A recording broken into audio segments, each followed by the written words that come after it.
The scene opens at the Demonic Martial Arts Alliance, an organization also commonly known as the Demon Hall, where a massive crowd of people has gathered together, much to the astonishment of a newcomer.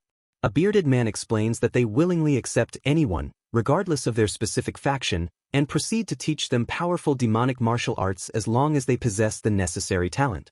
He then wonders what kind of absolute fool would ever miss this opportunity.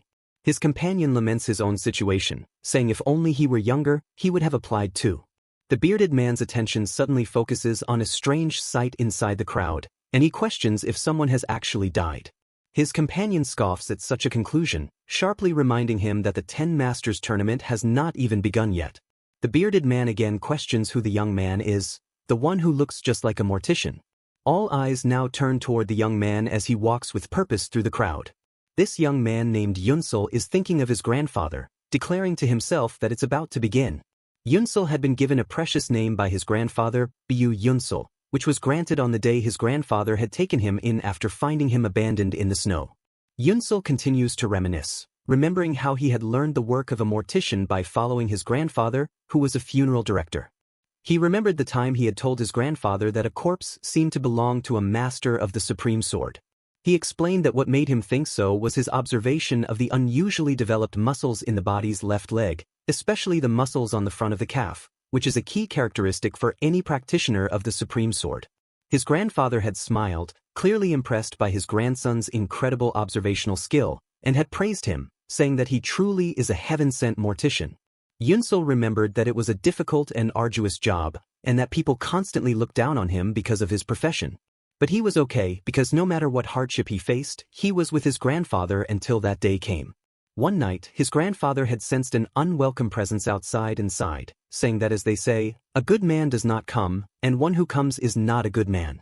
While Yunsul was asleep, his grandfather had woken him and suggested that they play a game of pretending to be dead, just like they used to. He then made him a promise, stating he will buy him the funeral robes and the sword he has always wanted if he endured the game well this time, causing his face to light up with sheer joy. His grandfather had asked him to try to hold on until the sun rises, which made Yunsul question the strange request. After that, the grandfather left the house, taking his sword with him. Outside, a mysterious man was waiting for Yunsul's grandfather, and this man addressed the grandfather, telling him he hid like a rat. He then exposed the grandfather's true identity, calling him Chul Jima, the former head of the Janyang faction. The grandfather had admitted that it has been a long time since he heard that name. The mysterious man berated him for giving up his role as the co-leader of the Demon Hall to survive by doing such a lowly job. The grandfather corrected the mysterious man's misunderstanding, explaining that he did not become a mortician to live, but instead to atone for his past. He then offered his own life, asking the man to move somewhere else so they do not cause any harm to the people around here. And the mysterious man simply let out a derisive laugh. The man agrees to the grandfather's request to move to another spot and warns him not to even think about running away. Meanwhile, Yunsul is hiding nearby, and he cannot stand it any longer. He thinks that he really wants the funeral robes and a sword, but this is way too cold. Yunsul comes out from his hiding place and wonders where his grandfather went, knowing he usually waits for him. He guesses that perhaps the prefecture office could have called him again at this late hour. He feels a surge of anger toward those men who don't even treat morticians like people. Yunsul moves forward into the area only to be confronted by a horrific scene, and he runs at full speed to find his grandfather collapsed on the ground with blood streaming from his gouged-out eyes. Yunsul screams out, calling for his grandfather, and he rushes toward him, asking in absolute shock what happened to him, but his grandfather only apologizes to him. The grandfather tells him that this old man thinks he has to go now, and attempts to tell him that when he dies, not to cremate him, but he coughs up a spray of blood before he finishes his sentence. Yunsul begs him to please stop talking, but he insists that he must listen carefully, addressing him as Bu Yunsul, and asks him that he must never think about revenge. The crying Yunsul rejects his request, yelling that he can never forgive the ones who did this to him.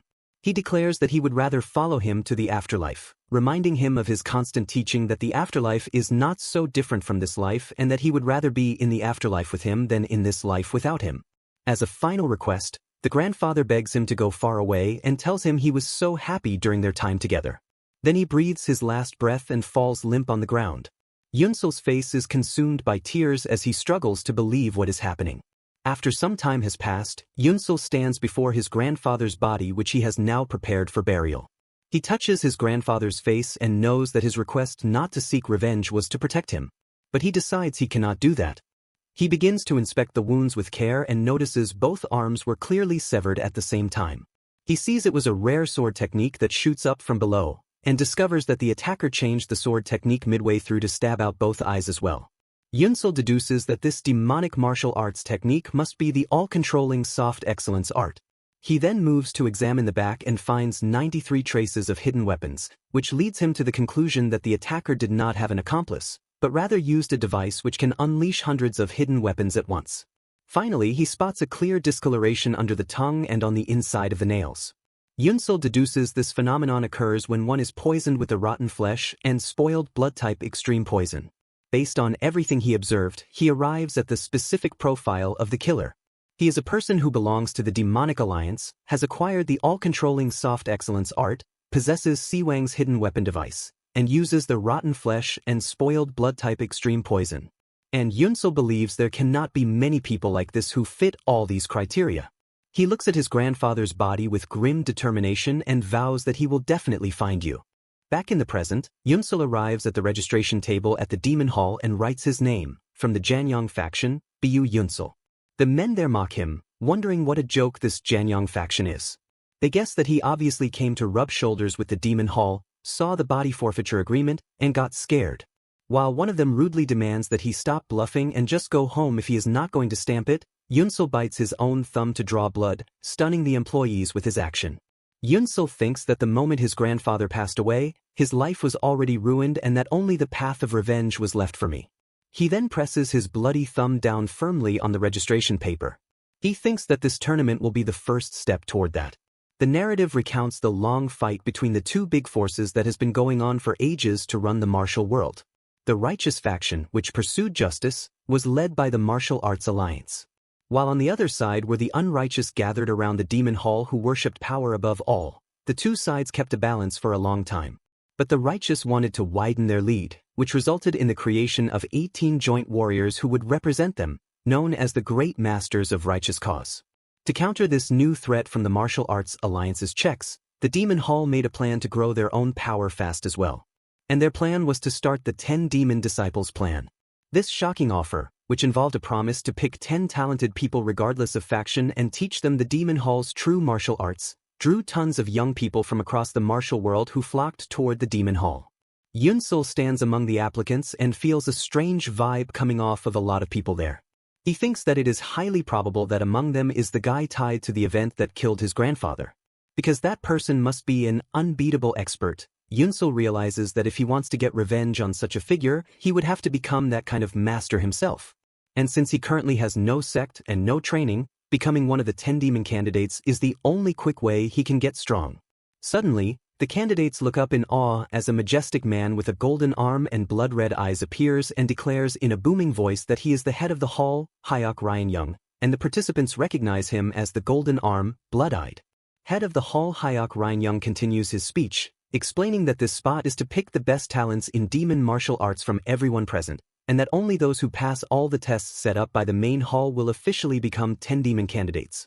He then announces the first test where the Demon Hall Masters will check the bone structure and body strength of the participants. The test commences and the Masters examine the bone structure of the applicants with their hands, which confuses some of the hopefuls who had expected a fighting tournament. Yunsul sees that those who pass this physical check move on to the next place. When it is Yunsul's turn, a master approaches him and after checking his body, shows an expression of complete disbelief and thinks to himself that this guy's bones are totally ruined. Although he finds it surprising that someone with Yunsul's ruined bones even entered the contest, he feels a real, undeniable murderous intent radiating from him, but he still decides that he cannot give him a pass. Yunsul is not shocked by this result, as he was fully aware that all he has ever learned so far is how to clean corpses and that he could never get through this kind of test. However, he believed that this cannot end like this. After the first gate is over, one of the failed candidates shouts out, protesting that this is totally unfair, and questions why they even hold a tournament if candidates are picked only by bone structure. The head of the hall replies, explaining that the most important thing for learning martial arts is bone structure and that the main hall held this contest to find talented people from all kinds of places. He then admonishes him for complaining about unfairness when he cannot even pass the basic bone test. The instructor reassures them all not to worry and announces that at the second gate, he will personally pick people who can learn the art well even with a weak bone structure. He declares the start of the second gate right now, and the head of the hall orders every person who failed the first test to fight each other and survive, until only one person is left. Everyone is shocked, wondering how this could be the test and why they are being asked to kill each other when they are all Demon Hall people. But one of the contestants smiles, thinking that this is better for him if they are going to die anyway. He turns his attention toward Yunsel and another young man and hefts his massive blade, determined to start with one of them, and then charges him, screaming for him to die. In an explosive, blinding flash, fresh crimson blood erupts into the air, splattering across the blood-soaked ground. The first brutal kill of the second test has been executed. The boastful attacker from the previous confrontation has successfully struck down his target, a fighter with fiery red hair. He expertly and mercilessly kills the red-haired warrior, a shocking act of violence that immediately sends a visible wave of pure shock and abject terror through every other single participant. Yunsel watches this brutal exchange unfold from a distance, his mind processing the deadly situation with a mortician's cold and analytical precision. He keenly observes that the killer's blade managed to perfectly and narrowly avoid the victim's ribcage to pierce the heart directly. He quickly concludes that although the slain fighter's physical body may have been weak, her reflexes and innate agility were undeniably excellent. As the body falls, another combatant, a much larger man named Wei Unchong, loudly boasts about this display of lethal force. He bellows a vicious challenge out to the terrified crowd, demanding that anyone else who wishes to be skewered and meet the exact same grisly fate must step forward now and face him directly. From a high vantage point, one of the watching Demon Hall officials comments on the unfolding chaos, noting that the boaster, Wei Unchong, has plenty of vigor, but is not very perceptive. The head of the hall, Hyok Ryan-young, agrees with a deep sigh, stating with clear disappointment that as expected, this entire place is simply filled to the brim with worthless trash. Yunsel continues his detached observation, thinking to himself that in a fight as desperate as this, to show yourself as overtly dangerous is no different than deliberately painting a giant target right on your own back. But he also believes that this violent act will inevitably stir the other paralyzed contestants into frantic motion. Indeed, absolute terror and complete chaos suddenly take over and consume the crowd of contestants, and they begin to launch themselves at each other in a wild and random frenzy, their panicked screams echoing across the gruesome battlefield. Hyok Ryan-young looks down upon the bloody melee and observes with a critical eye how deeply unfamiliar all these young people are with the stark reality of death.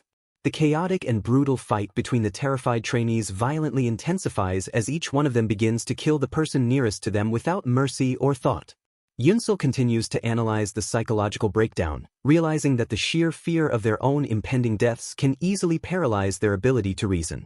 But he and the towering head of the hall both soon notice that this debilitating fear is not the case for everyone, as it seems not all of the attendees gathered here are complete fools. For Yunsel and one other incredibly calm fighter have maintained their unshakable composure and total sobriety right in the very heart of the widespread massacre. Yunsel watches the bloody carnage unfolding all around him and quietly thinks that all of them are fools because they have carelessly allowed the primal fear of death to utterly control their actions. Yunsel methodically analyzes the entire situation with a chillingly rational mind. He recalls that the head of the hall's specific order was to survive until only one single person remains standing, which clearly means that the ultimate objective of this test is simply to survive, not necessarily to kill. He feels completely confident that he can absolutely guarantee his own survival as long as he continues to think rationally and acts with a cool and level head. And so, he makes a solemn vow to himself that he will survive this ordeal, no matter what it takes to do so. Suddenly, one of the frenzied fighters spots him and approaches, thinking to himself that Yunsel looks absolutely pathetic and must have been cowering and hiding this entire time. Yunsel's gaze drifts to a nearby corpse, and he instantly notices the signs of a shallow but persistent sword spirit, recognizing it as a body that was struck down by extremely swift swordplay from a very fine blade. The aggressive fighter decides then and there that he will be the one to kill Yunsel himself. He launches a powerful attack, swinging his blade wildly, but Yunsel dodges the clumsy strike with practiced grace, the force of the blow smashing into the wooden box secured on his back. The attacker brutally mocks him, scornfully asking what is inside that box, questioning if it is a ceremonial robe and if he thinks he is a general or something. Yunsul completely ignores him as the shattered box reveals its contents. He stares down at the garment, and for a fleeting moment he remembers his grandfather with painful clarity, recalling the happy birthday scroll he had been given. His eyes, now glowing a faint crimson, shine with a potent mixture of raw anger and unbreakable determination. The attacker sees Yunsul holding a small mortician's blade from his ruined kit and asks him with dripping sarcasm what he could possibly do with a blade like that. Before the man can finish his follow-up attack, the other calm fighter instantly appears and pounces on him from the side, killing the attacker with a single, perfect sword strike. This new fighter turns to Yunsul and tells him there is no need to thank him for helping. He states that having useless guys like him drawing attention only makes things easier for him. He then adds that by the looks of it, Yunsul has got sharp eyes, but it seems he has not learned any martial arts, and coldly concludes that he could kill someone like him at any given time. From a distance, the head of the hall, Hyok Ryan-young, observes this specific exchange with keen interest. His attention is immediately drawn to the young swordsman's unique blade, and he recognizes that he holds the legendary silent sword. He wonders aloud who this man is to possess the sacred legacy of Makon, who was once called the first wanderer of the blade. His assistant explains that this young man's name is Nung Ungong, and that it is said he discovered Mokon's secret manual and his sword within a secluded valley. He further elaborates that since Nung Ungong learned only from the manual, his strikes are not yet smooth and his movements are currently full of dangerous flaws. The important discussion between the two instructors continues, with the assistant mentioning that for now, Nung Ungong is the only one who can be called Mokon's disciple, and that while his body may be lacking, he was a strong candidate for the 10 demon candidates and just might be the one to win this entire test. Hyok Ryan-young agrees, adding that while Nung Ungong is still just a brat who is unworthy of even holding the silent sword, it does not seem like there is anyone here stronger than him, unless there is some great, completely unexpected twist. After what feels like an eternity, the fierce battle finally concludes, leaving only 2 people alive, standing in a silent arena now completely filled with mangled corpses. Those 2 survivors are Nung Ungong and Yunsul. Nung Ungong stands in the blood-soaked training ground and expresses his genuine surprise that Yunsul is the one who somehow managed to survive all the way until the very end. He then turns his full attention to him and issues a final challenge, declaring that if he kills him, he too will become a candidate for the 10 demon lords, and he boldly invites Yunsul to come at him. Yunsul gazes back at him with an unnervingly calm expression and thinks to himself that although he fully recognizes that Nung Ungong is the strongest person here, he has, in fact, already discovered his one critical weakness, and he is now absolutely confident that he can achieve victory against him. Having already extensively studied his enemy's distinct fighting style from the countless corpses Nung Ungong had left strewn across the training ground, Yunsul confidently leaps up from his waiting position. He sarcastically and tauntingly offers to test out Nung Ungang's highly vaunted skills for just a little while longer, then he launches himself into the fray to meet his opponent's violent, full-force attack. Yunsul proceeds to dodge all of his opponent's successive, lightning-fast blows with incredible and almost preternatural skill, resulting in him suffering only a series of superficial, non-critical wounds. Nung Ungong begins to viciously mock him during the one-sided exchange, contemptuously saying that the only thing Yunsul is truly good at is clumsy, desperate dodging and that it is genuinely impressive he has managed to hold out and survive this far into the bloody battle. High above, the head of the hall and his assistant watch the climactic fight with intense focus, and they both notice that even though it appears on the surface that Yunsul is being helplessly and relentlessly beaten down, he is actually, in reality, twisting his body with micro-movements at the absolute last possible moment of each ferocious blow, allowing him to consistently avoid receiving a single, definitively fatal injury. The head of the hall comes to a stunning realization, exclaiming with sheer amazement that Yunsul has somehow managed to completely memorize Nung Ungang's complex attack patterns by methodically examining all of the previously slain corpses. He openly admires Yunsul's absolutely amazing and unheard-of level of precise, mortician-like observation. Covered in his own blood but completely unfazed, Yunsul calmly addresses Nung Ungong, telling him that his supposed supreme sword techniques are actually quite pathetic and that after unleashing a massive barrage of furious attacks, the only thing he has managed to do is slightly cut some of his flesh. These chilling words completely and utterly shock his opponent to his very core. The instructors themselves are visibly amazed at Yunsul's sheer audacity to deliberately provoke his much stronger adversary. They realize that in spite of his incredible ability for dodging, successfully launching a counterattack is a completely and entirely different matter, especially with Yunsul's slender, untrained body, which will make it incredibly difficult for him to deliver any sort of truly effective and damaging blow. Nung Ung is deeply angered by Yunsul's condescending words. He tells his opponent that he was originally planning on letting him live for a little while longer, but his blatant arrogance has now forced him to decide to finally grant him his most fervent wish to die as quickly as possible. He screams out that he will indeed grant his wish and prepares his body and his sword to deliver a powerful, unstoppable finishing blow. Yunsul clearly sees the decisive attack coming toward him and fully understands that his single, solitary chance will come only once in this fight. He clearly remembers exactly what he had discovered while performing his detailed examinations of all the fallen corpses. Nung Ungang's finishing blow invariably and always targets the opponent's most critical vital points, specifically focusing on the heart and the head. He had therefore logically deduced that whenever his opponent fights with the explicit intention to kill, his sword will inevitably travel directly towards the upper part of the target's body. In accordance with his prediction, when Nung Ung explosively rushes toward him while aiming his deadly blade for his head, Yunsul very quickly ducks down to perfectly dodge the lethal blow and then immediately directs his own calculated counterattack straight towards his opponent's exposed neck, ruthlessly exploiting the one crucial weakness he had so cleverly discovered. In the chaotic midst of this final, desperate clash, Yunsul suddenly recalls his deep anatomical knowledge of the condyle acupoint, a devastatingly weak pressure point that is notoriously difficult to strengthen even for the most seasoned martial arts masters. And he perfectly remembers his grandfather's lesson, that if even a small child were to strike that point with all their might, a full-grown adult can instantly lose consciousness. Yunsul expertly uses this buried piece of knowledge, delivering his single decisive blow and directing his small, sharp sword right towards Nung Ungang's vulnerable neck. Nung Ung stands there for a moment in complete shock with blood dripping down from the fresh wound, then his body collapses to the ground. And with that final act, Yunsul is declared the victor of their climactic duel. Exhausted and completely stained with blood, Yunsul looks down at the fallen warrior, wondering if it is finally over. The watching instructors can only stare at the unbelievable scene in total shock, and the assistant quietly comments that what just happened was a completely unexpected and highly improbable variable. While the head of the hall expresses his immense disappointment, lamenting that he had incredibly high expectations for Mokan's sacred sword art, he then announces in a booming voice for all to hear that Bu Yunsul from the Janyang faction has successfully passed the second test. As soon as he hears this incredible news, Yunsul finally falls into one of his traumatic memories, loses consciousness entirely, and slips into a vivid dream where he can clearly see his grandfather calling out to him.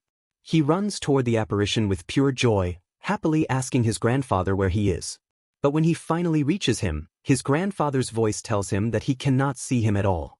The happy dream abruptly and horrifyingly turns into a terrifying nightmare where he sees his grandfather's disfigured and mutilated face, a vision which confirms that the old man cannot see his form at all, and he finally wakes up absolutely terrified. Yunsul's eyes open, and he finds himself in a strange, unfamiliar location, completely surrounded by a group of young fighters of various different ages. Yunsul sits up and immediately realizes that he must have fainted from having lost far too much blood. He then notices that all of his previously severe injuries have now been skillfully treated, and he can no longer feel even the slightest hint of any pain. Because of this, he correctly guesses that a very famous doctor, a hangnim befitting the incredibly high status of the demon hall, must have attended to his wounds. He takes a moment to look around him, seeing all of the other survivors from the ordeal.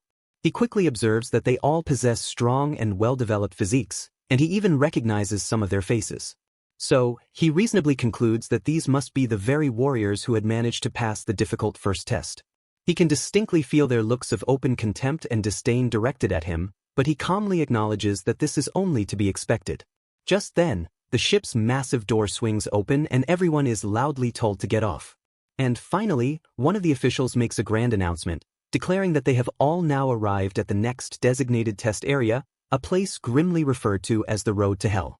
All the successful candidates disembark from the vessel, following the Demon Hall official onto the shores of the foreboding and ominously named island.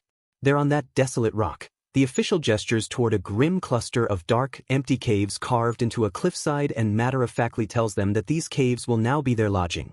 He then issues a series of direct orders. They are to hand in all of their previous, tattered clothes and any personal weapons they still possess. Then, they are to put on the new black robes and uniform swords that have been meticulously prepared for them in advance. He adds that they are completely free to choose whichever of the caves happens to suit their individual preference. One of the survivors who quickly claimed a spot says aloud that he has found a suitable cave, noting that he actually found it to be quite pleasant and comfortable, which was completely contrary to his negative expectations. In another area, a heated fight suddenly breaks out between two separate candidates as they argue over the rights to one particular cave, but several others quickly intervene in an attempt to break up their petty squabble. Yunsel observes all of this chaos from the side and coldly thinks that these people have absolutely no real concept of what actually happened back in the brutal, merciless second gate. He sees that every single one of them appears to be dangerously complacent and far too relaxed for their current situation. He also makes the critical observation that many of those who passed the first gate had been wearing very expensive and luxurious clothes, and he begins to wonder if most of them are actually descendants of prestigious and powerful noble families. Yunsel calmly reflects on the entire series of events he has just witnessed, and he correctly concludes that the second gate was nothing more than a savage and efficient way to quickly get rid of all the expendable people, those who could be easily and thoughtlessly killed off.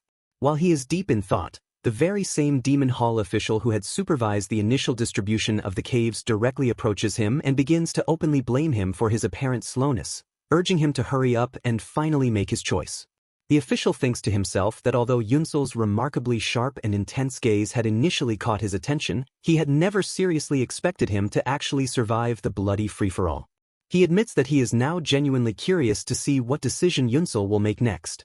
After a moment of consideration, Yunsel points towards a particularly dark, shabby, and unappealing cave entrance, formally announcing to the official that he has chosen that specific one.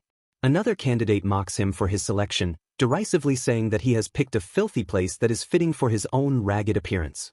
But the Demon Hall official is actually secretly impressed by Yunsel's unexpected choice, thinking to himself that this quiet boy is indeed a true talent.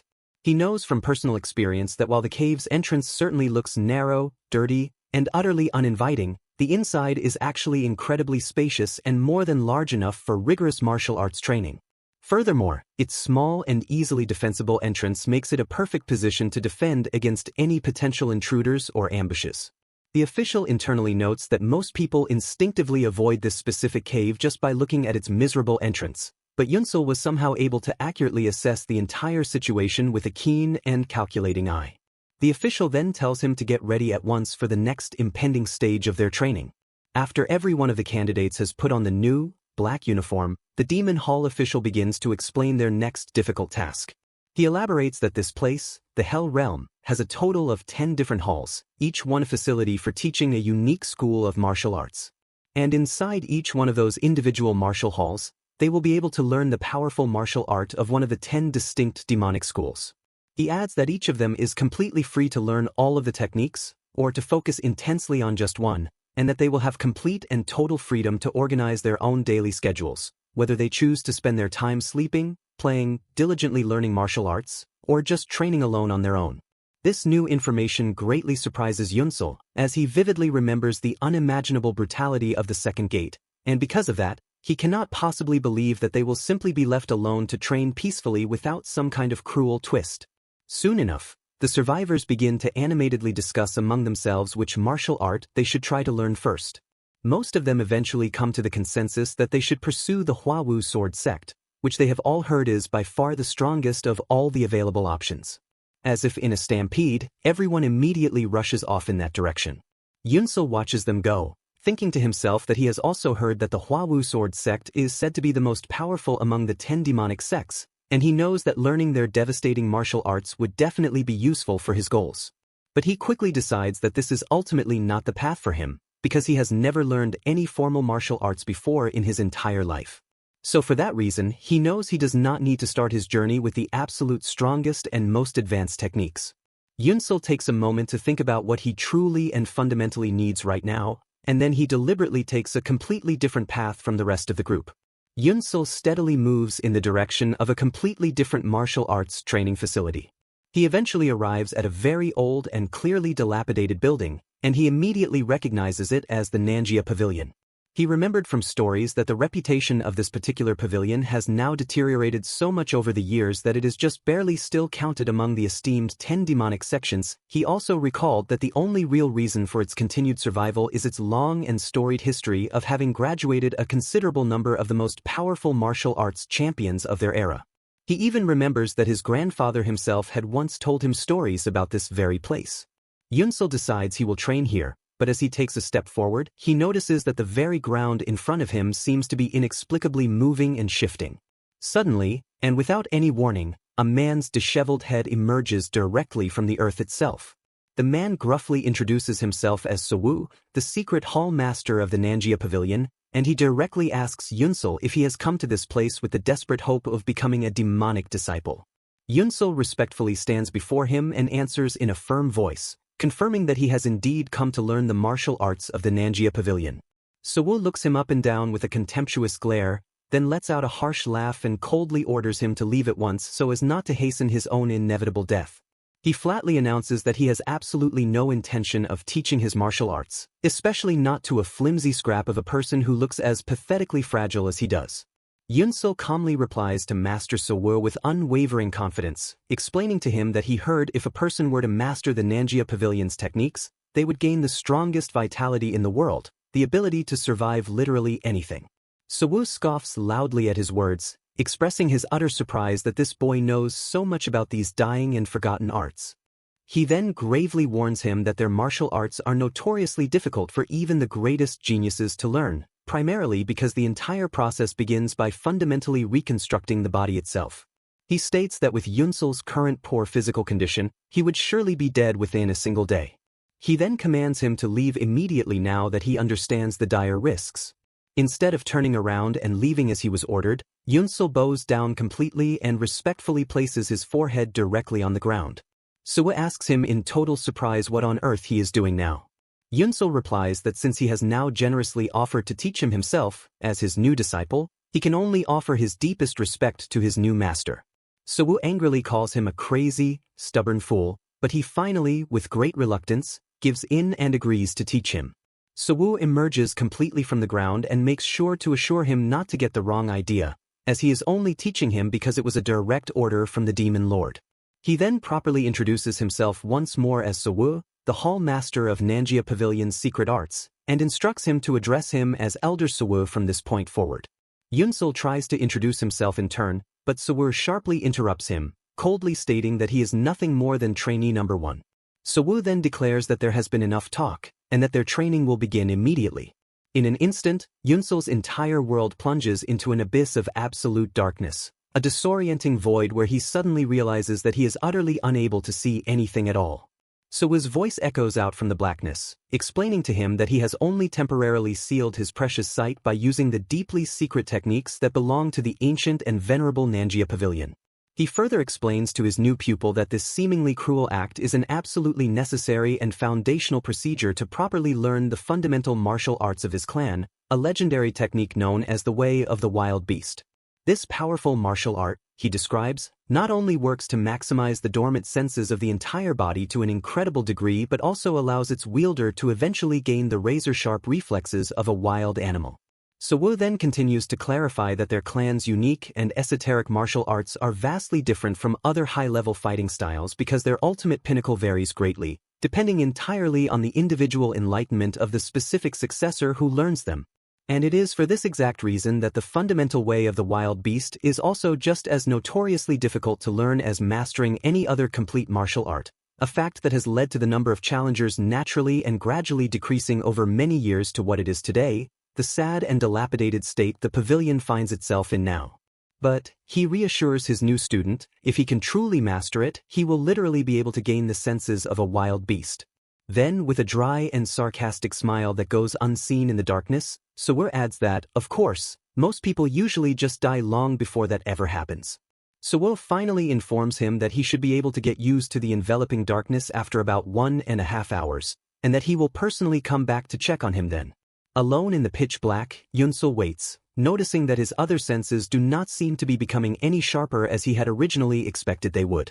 He thinks to himself that 1.5 hours is an agonizingly long time to be so helpless, and he knows he must force himself to get used to it as fast as is humanly possible. He knows that in this incredibly hostile place, countless ambitious martial artists who are all desperately aiming to become one of the 10 masters are constantly targeting each other. He realizes with a spike of cold dread that if he gets ambushed in this completely vulnerable state, he will be utterly and hopelessly defenseless. At that precise moment, he senses a sudden, silent presence descending from above. Yunsul instinctively throws himself to the side, a reflexive movement that allows him to narrowly dodge the unseen assailant as he crashes to the ground. It is in this exact moment that Yunsul has a critical epiphany, realizing that now that his primary sense of sight is completely gone, the single most important thing for him to master is his delicate sense of balance.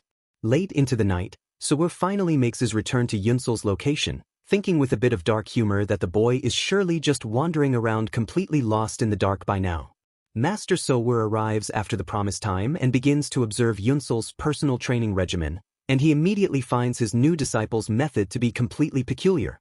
He knows that usually when a person loses their sight, they will calmly and patiently wait until all of their other senses naturally return and compensate for the loss.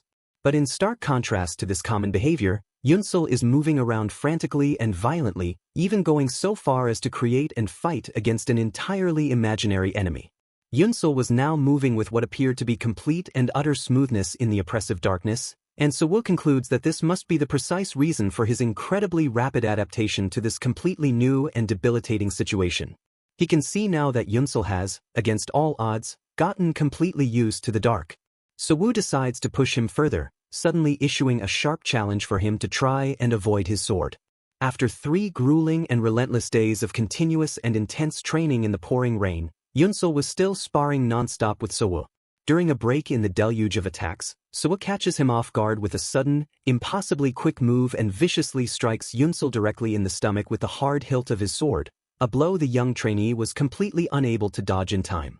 Sewoo pauses to contemplate the current situation, thinking to himself that a full 3 days have already passed and that it is well past the time for Yunsul to start openly questioning his seemingly brutal and senseless training style.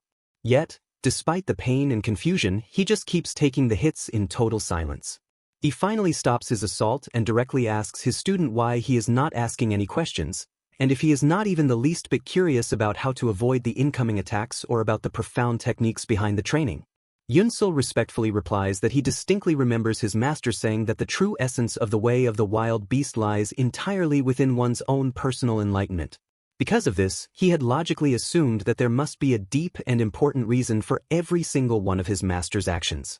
Sewoo is visibly surprised by his thoughtful and insightful answer, and he is forced to admit with a grin that the boy is absolutely right. Then, with a renewed and ferocious enthusiasm, he tells him that they will continue the training immediately. Deep in the throes of their renewed training session, Yunsul suddenly reaches an entirely new and heightened stage of his awareness, a strange and exhilarating state in which he can literally feel and somehow perceive the distinct path of the next incoming sword attack. But at the same time, he also instinctively knows that he will be completely unable to dodge this next specific attack in time. So, with no other options left, he instantly decides to block it with all of his might instead. Astonishingly, Yunsul succeeds in blocking Sewoo's previously unstoppable attack, a feat which completely surprises his master. Sewoo wonders in disbelief how on earth his student was possibly able to block the legendary soundless sword technique. After only 3 short days of focused training, no less. The force of the blow sends Yunsul sprawling to the ground, utterly exhausted, and he painfully notes that he still could not even manage to block the attack properly. Sewoo slowly approaches his fallen student, then silently offers him a refreshing drink from a well-worn bamboo flask, for which Yunsul sincerely thanks him. Yunsul takes a long drink and is immediately surprised that it is not just simple water, as he feels a tremendous surge of raw energy flowing throughout his entire body, as if all the blood he had previously lost in his trials was now suddenly being replenished. Sewoo quietly tells him that what he is drinking is the extreme spring spiritual water, a precious elixir that he has been carefully saving his entire life. But now, as he looks upon this incredible student, he feels that he is not wasting a single drop of it on him. With a wild and excited look in his eyes, Sewoo thinks to himself with profound and overwhelming excitement that he has finally, after all these long years, met the best genius in the world, the one he has been desperately waiting for his entire life. At another time, far later in their grueling session, Yunsul's brutal training continues unabated as Elder Sewoo once again issues a thunderous challenge, screaming at him to try and block his ferocious, incoming attack yet again. With that, Sewoo relentlessly continues to assault Yunsul with a dizzying barrage of unbelievably strong and incredibly successive sword strikes, a storm of blows that Yunsul was only managing to dodge with extreme and visible difficulty. In a flash, Sewoo suddenly materializes directly behind Yunsul, his voice dripping with dissatisfaction at Yunsul's clearly inadequate defensive performance. And then, just as suddenly as it had all began, Sewoo abruptly stops his attack entirely, an unexpected cessation that leaves Yunsul panting heavily, completely out of breath, and wondering why on earth his master has now ceased the assault. Then, without any warning, Sewoo bursts into a roaring, uproarious fit of triumphant laughter, booming to the heavens that he has finally, after a lifetime of searching, found the exact talent that he has been looking for this entire time. In that very moment, the mystical seal that had blinded Yunsul's eyes for days finally shatters and breaks apart, allowing him to fully regain his precious sense of sight. Sewoo addresses Yunsul by his full and proper name, Bu Yunsul, and makes him a monumental offer, inviting him to completely forget about the fleeting glory of becoming one of the 10 demon warriors and instead become a true and official disciple of his very own pavilion. He then makes a solemn promise, swearing to his new pupil that if he accepts this incredible offer he will personally transform him into one of the 10 absolute strongest martial arts masters in the entire demonic hall, and he will do so within a mere 10 years. Yunsul carefully considers this astounding offer for a long moment, realizing that Sewoo is almost certainly not lying about his grand promise. But then he remembers that the monstrous killer of his beloved grandfather is a master of unbelievably high skill, and because of this, he comes to the firm and final conclusion that he cannot afford to be satisfied with learning only the powerful martial arts of the Nanjia Pavilion. Accordingly, and with a voice filled with unwavering resolve, Yunsul announces his decisive and irreversible decision, that he will become a 10-demon warrior.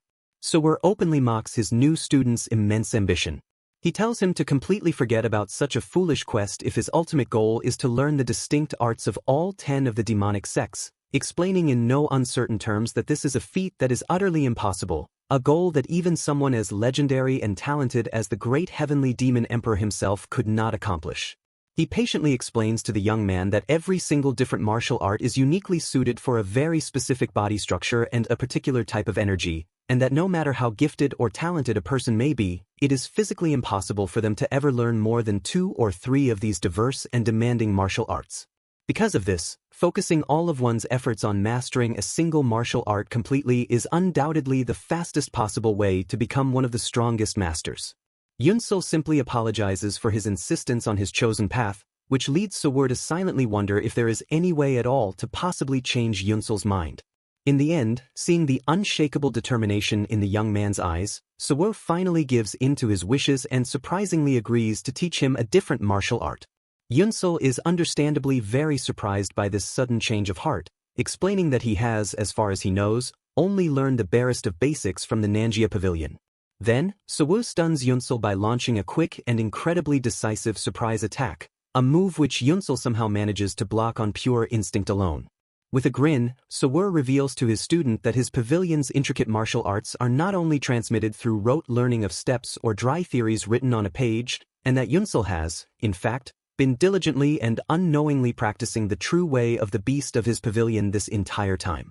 Yunsul then comes to the stunning realization that all of the countless thousands of sword strikes that Sewoo had relentlessly directed at him were not just meaningless training exercises, but were, in fact, the genuine and true forms of the way of the beast itself.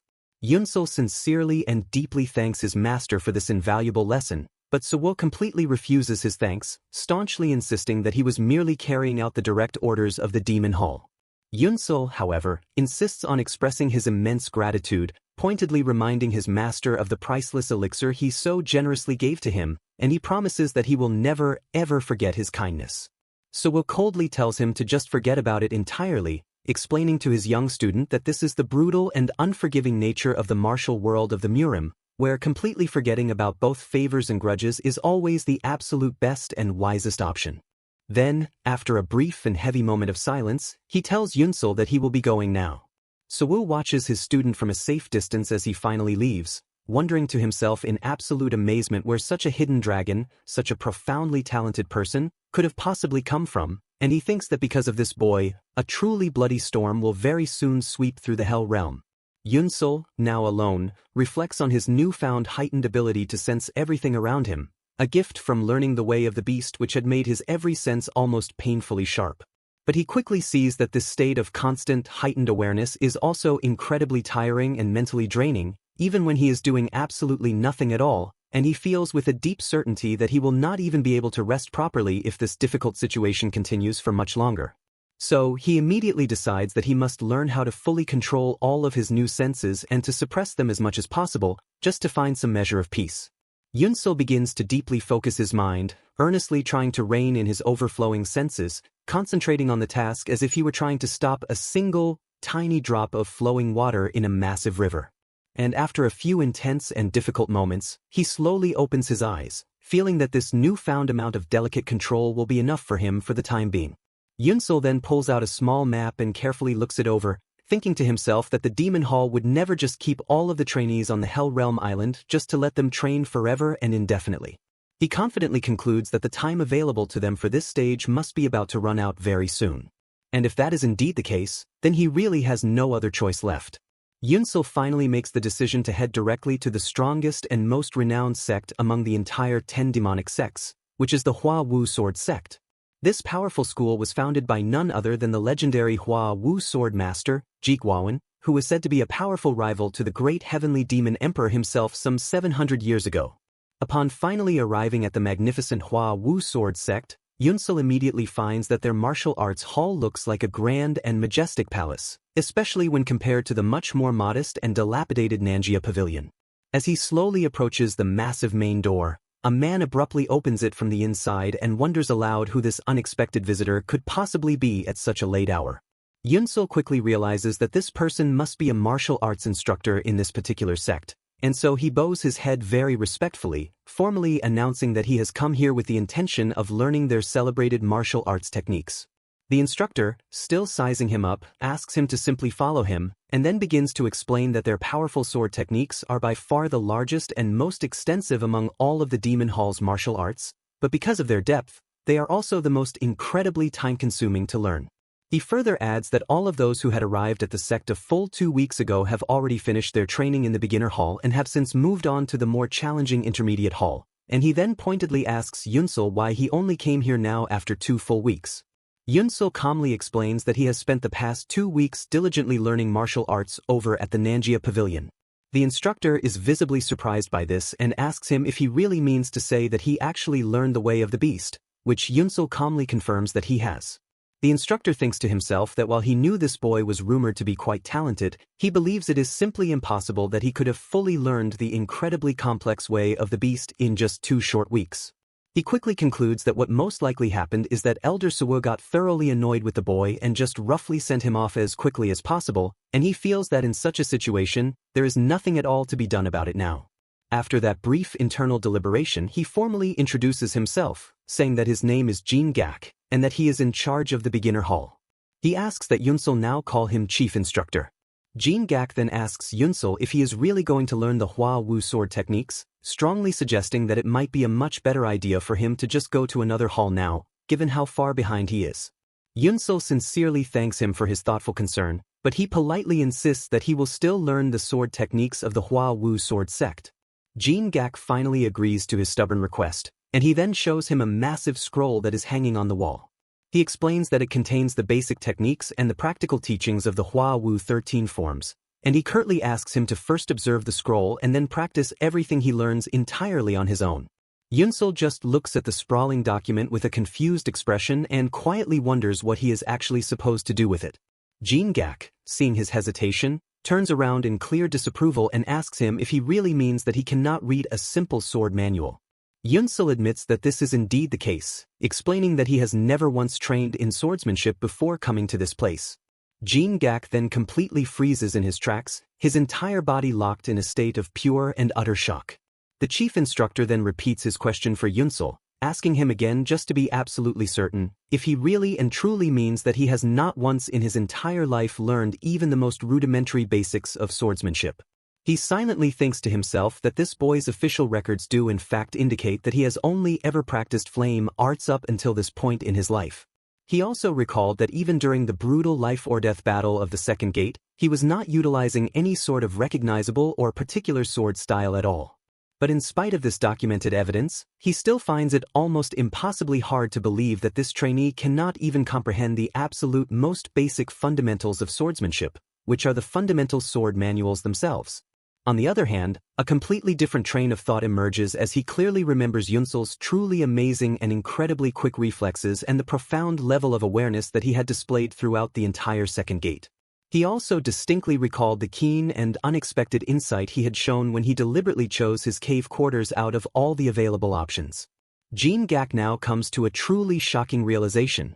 If this young man is already this incredibly capable while he is still a completely blank slate, then once he finally receives the proper and formal instruction, his ultimate potential will be truly immense and perhaps even limitless. This sudden epiphany makes Jean Gak completely change his entire teaching strategy. He suggests to his student that even if he is completely unable to read the actual sword manual with its intricate diagrams, he should at least be able to read the regular text that is written alongside it, and so he asks him to please try reading the characters on the scroll aloud. Yunsul reads the flowing characters out loud for him. Fangsong Chuanshan, Yuliu Dawi, which translates to relax the entire body, flow softly to one. He then thoughtfully repeats the very first part of the phrase to himself, the part about completely relaxing the body. Jean Gak then begins his formal instruction, explaining to him that this phrase first and foremost means that when he is performing his sword forms, he absolutely must release all of the pent-up tension within his body so that he can move with a smooth and completely fluid motion. He emphasizes with particular focus the importance of relaxing the strength in both his stomach and his waist. Yunsul immediately tries his best to apply these initial instructions, bending his body into a very strange and awkward-looking position as Jean Gak watches on. The instructor can't help but think how incredibly ironic it is that he finds himself teaching such utterly basic principles in a prestigious place that is specifically meant to select the elite 10 martial disciples. He tells the boy to stand up straight again, and then he proceeds to physically correct his improper posture. He explains in greater detail that when his body becomes stiff and tense, all that excess strength naturally goes straight into his abdomen. He instructs him that he must instead learn to calm his mind and consciously release all of that accumulated tension, allowing for everything to then flow smoothly as if it were a single, harmonious motion. Yunsul responds to this verbal correction with an almost instantaneous adjustment, and his entire fighting stance suddenly stabilizes into a perfect form. Jean Gak is completely surprised and astonished by the sheer speed of his student's comprehension and the immediate correction of his flawed posture. He understood the moment he was told. With a clearly satisfied smile now gracing his face, he tells Yunsul that his stance now looks perfectly proper and that because of this rapid progress, he will now begin to teach him the 13 styles of Hua-Wu right away. Jean Gak begins the process of painstakingly demonstrating all of the intricate and complex movements to him, and Yunsul manages to perfectly imitate them with an amazing and almost unbelievable degree of accuracy and incredible speed. This incredible display from his new student absolutely confirms all of Jean Gak's growing suspicions, and he realizes beyond any doubt that this boy is in fact a truly talented, once-in-a-generation genius. After this initial phase of the training is finally complete, the instructor tells him that he must now imagine a powerful enemy standing directly in front of him, and he is to use the 13 styles of Hua-Wu against this imaginary foe. He explains that this is the formal test that will ultimately qualify him to advance to the much more challenging intermediate hall, and that its sole purpose is to judge the level of sword intent that is contained within his foundational opening moves. Yunsul immediately recognizes that the critical opportunity he has been so desperately waiting for has now arrived far sooner than he ever expected it would. He knows in his heart that he absolutely must prove his worth right here and right now. With that single-minded focus, he closes his eyes and deeply concentrates all of his senses, summoning the image of an enemy that he absolutely must defeat. His eyes suddenly snap open wide, and with a furious shout he unleashes the devastatingly powerful first form of the Hua-Wu 13 styles, the whirling wind without trace. Jean Gak watches this display with a growing and palpable interest, and Yunsul seamlessly continues his fluid assault with the flowing second and third forms of the style, the flowing clouds and mist. Jean Gak, however, looks on with a bewildered expression on his face, wondering if what he is currently witnessing are really the true and proper forms of the Hua-Wu 13 styles at all. He distinctly remembers that the flowing clouds and mist technique is supposed to be an incredibly soft, lively, and graceful sword form, something that should be closely similar in its beautiful movements to the gentle drifting of clouds and the quiet spreading of mist. But the way that this child is now displaying the technique is strangely and violently sharp, filled with a brutal and deadly purpose. Jin-gak begins to wonder in pure amazement if Yunsul is somehow consciously and deliberately altering the sacred and time-honored sword forms. He knows that to fundamentally change the inherited forms of a sword art that has been passed down through countless generations is something that only a truly supreme grandmaster of the art could possibly ever do. He notes with a growing sense of dread that these distorted and modified sword forms that Yunsul is now displaying are absolutely reeking with a raw and palpable murderous intent, as if he were currently facing the monstrous slayer of his own master or his parents. He finds himself thinking about how the Huawu sword sect, whose beautiful style was once called the righteous way even within the demonic path, has somehow been so radically changed by this young boy. He then wonders what kind of tortured and vengeful life Yunsul must have lived to be carrying such an incredibly heavy grudge. At the very same time, Yunsul himself feels that something very strange is happening within him, as he can physically feel the flow of energy at his fingertips subtly but surely altering the sword's preordained path just as he wishes it to. He begins to wonder if his mastery of the way of the beast is the ultimate reason for this strange phenomenon, and he comes to realize that the more he uses the traditional Huawu 13 styles, the sharper and more dominant the incredible senses he had previously acquired from the way of the beast now become. He briefly thinks about trying to fully and completely merge the two distinct styles right here and now, but he immediately hesitates. He knows with a grim certainty that if he were to actually do that, it would undoubtedly result in the creation of a completely new and entirely different style of swordsmanship, and it would therefore no longer be the required Huawu 13 styles that are needed for him to pass this all-important test. He finally decides that he must hurry and get his movements back to the fundamental basics of the original sword forms before it is too late.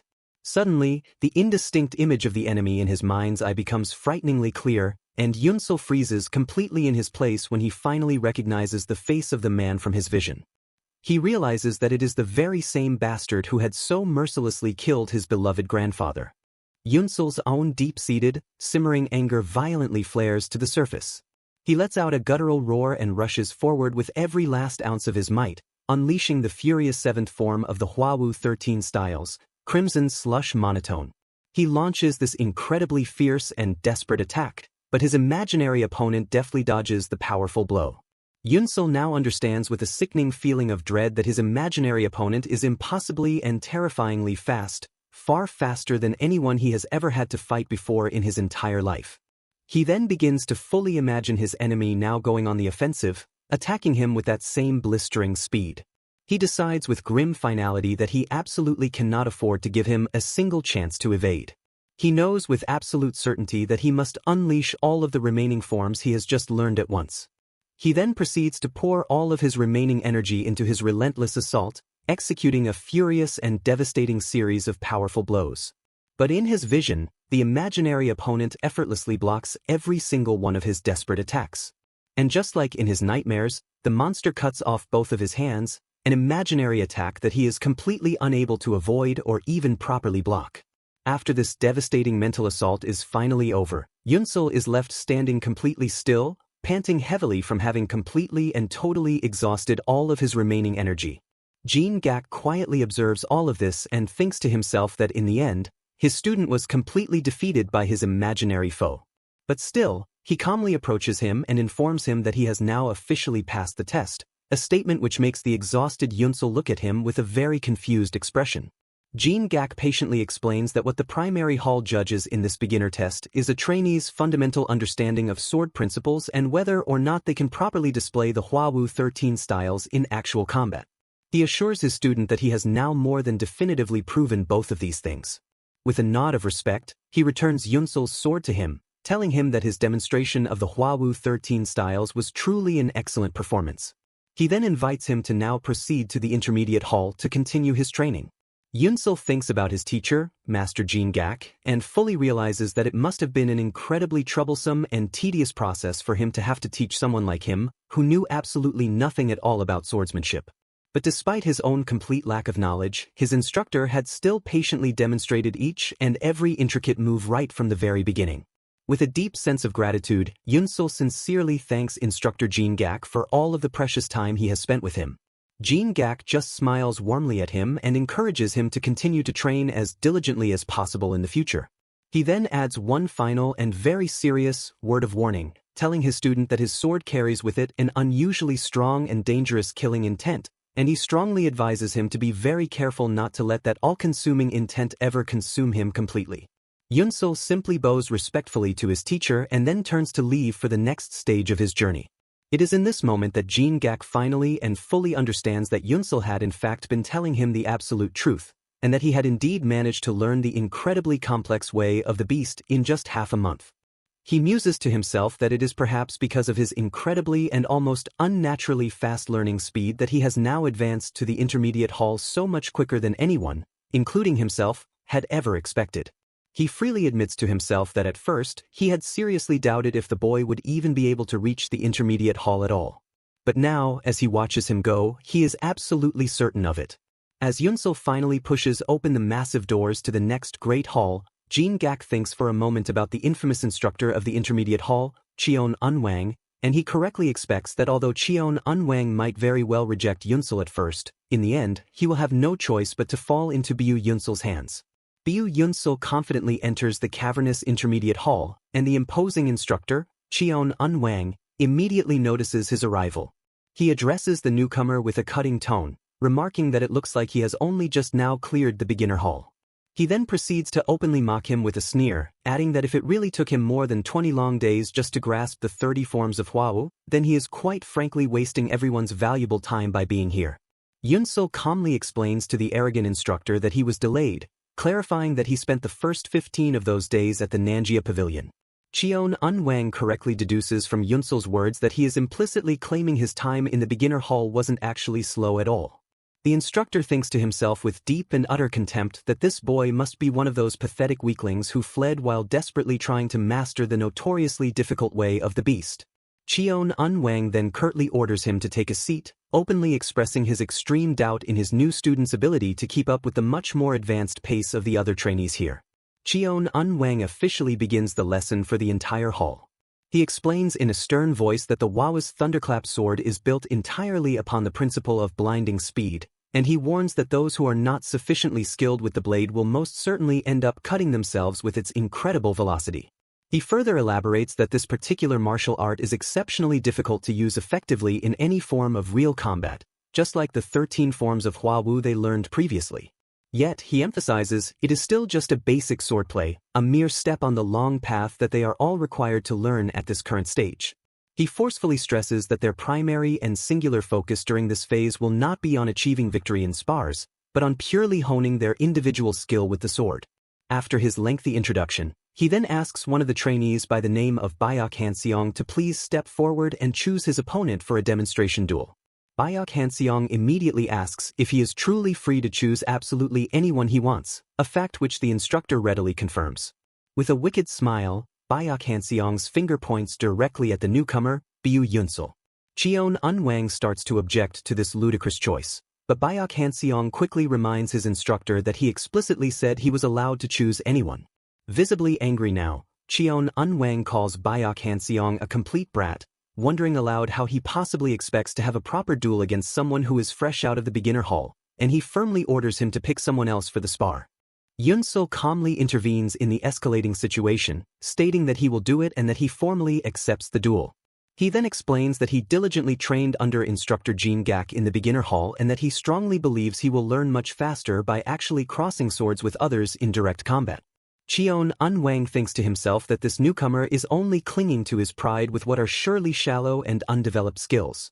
But publicly he relents and agrees to the match, stating that knowing one's own limits is the first and most important rule of martial arts, and that he will now see if Yunsul can possibly make it to the advanced hall. For his part, Bayok Hanseong sees this as an incredibly lucky and golden opportunity, a perfect chance to stand out among the many talented individuals present. If he quickly and mercilessly kills this unassuming newcomer, his own place and high standing here will be completely secure. The two chosen opponents now stand on the dueling floor, facing each other down.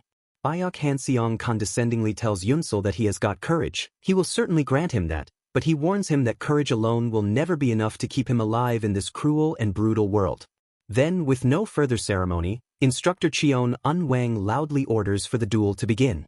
The duel immediately commences with a shockingly fierce and powerful attack launched by Byok Hanseong, but Yunsul manages to expertly dodge the initial assault with practiced skill. Byok Hanseong continues his relentless barrage of attacks, and their swords finally clash together with a powerful, ringing report of steel on steel.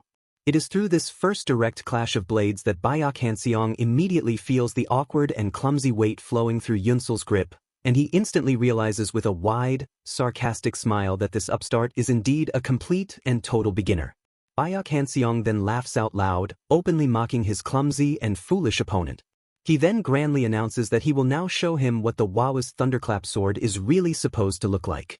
Byok Hanseong then launches a blindingly fast series of furious attacks, but he is completely shocked to find that Yunsul somehow manages to slip past and evade every single one of his expertly placed blows with what seems like impossible ease. From a distance, Instructor Cheon Unwang watches the entire situation unfold with a critical eye, and he thinks to himself that Byok Hanseong's swordplay is actually quite crude. In stark contrast, he observes that Yunsul is not just dodging these attacks with pure speed, but that his uncanny movements are actually much closer to some form of foresight, a realization which raises the instructor's suspicions about the very real possibility that the boy might have actually mastered the way of the beast. Cheon Unwang initially dismisses this incredible idea, knowing that while the way of the beast is indeed taught as a basic art at the Nanjia Pavilion, it is, in truth, a supreme martial art fit only for the most seasoned veterans among masters. And because of its legendary difficulty, he knows that it is absolutely impossible for anyone, not even a prodigy touched by the heavens, to master it in a mere 15 days.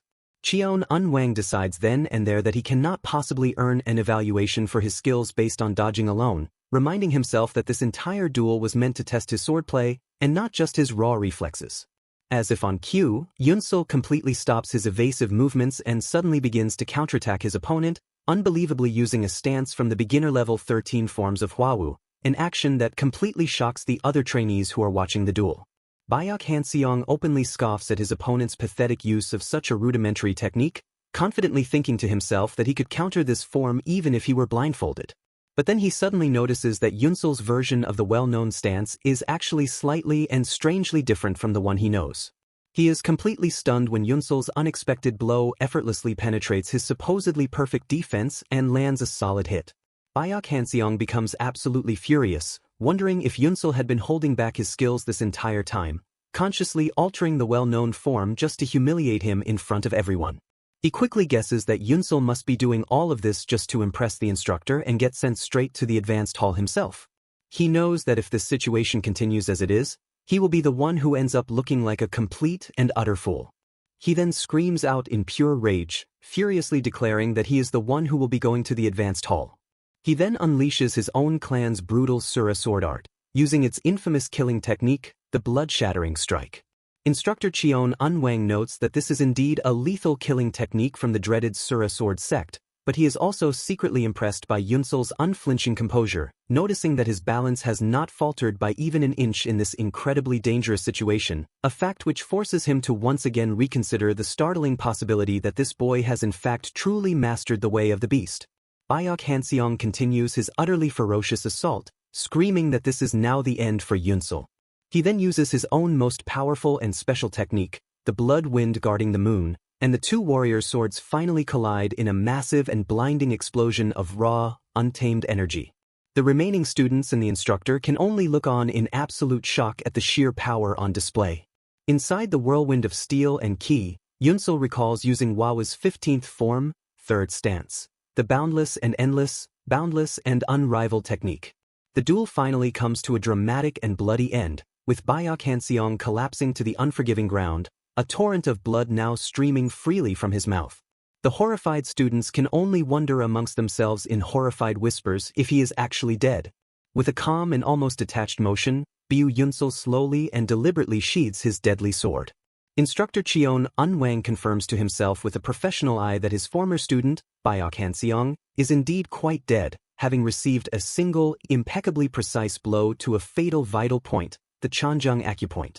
Looking up at the victor, Cheon Unwang asks Yunsul if he was originally a dedicated disciple of the now-faded Nanjia Pavilion all along, to which Yunsul firmly denies any such prior affiliation. The instructor then asks his question again, his voice now laced with incredulity, wondering if he is therefore actually claiming to have completely and perfectly mastered the incredibly difficult way of the beast in just 15 short days. Yunsul simply replies that he has, in fact, only just mastered the very basics of the art. Cheon Unwang lets out a quiet, contemptuous scoff at this unbelievable answer, sarcastically asking aloud if the Nanjia Pavilion also makes a habit of teaching its disciples how to tell such outrageous lies these days. Yunsul begins to speak again to defend himself, but the instructor cuts him off sharply, telling him that he has heard enough with the excuses and immediately orders him to get the dead body out of here right now. All the other students begin to whisper heatedly amongst themselves, openly expressing their absolute shock that a cold-blooded murder has just occurred during what was supposed to be a normal sparring match. They then begin to question why the perpetrator of this heinous act is not being immediately and severely punished for his crime. Cheon Unwang bellows at them all to be utterly silent, harshly reminding them that this is the Hell Realm, and not some regular, pampered martial arts sect just because it happens to be called one. He declares to the entire room that anyone who foolishly chooses to use a known killing move in a duel should also have been fully prepared to die themselves from a swift and deadly counterattack. Then, with no further discussion on the matter, he announces that he will begin the next test immediately. Several other intense and grueling duels then take place across the hall, and after all of them have finally concluded, Cheon Unwang gathers together all of the students who lost their matches. He bluntly tells them that they have all failed this crucial test and must therefore leave this place immediately to go and find another martial arts hall to train in.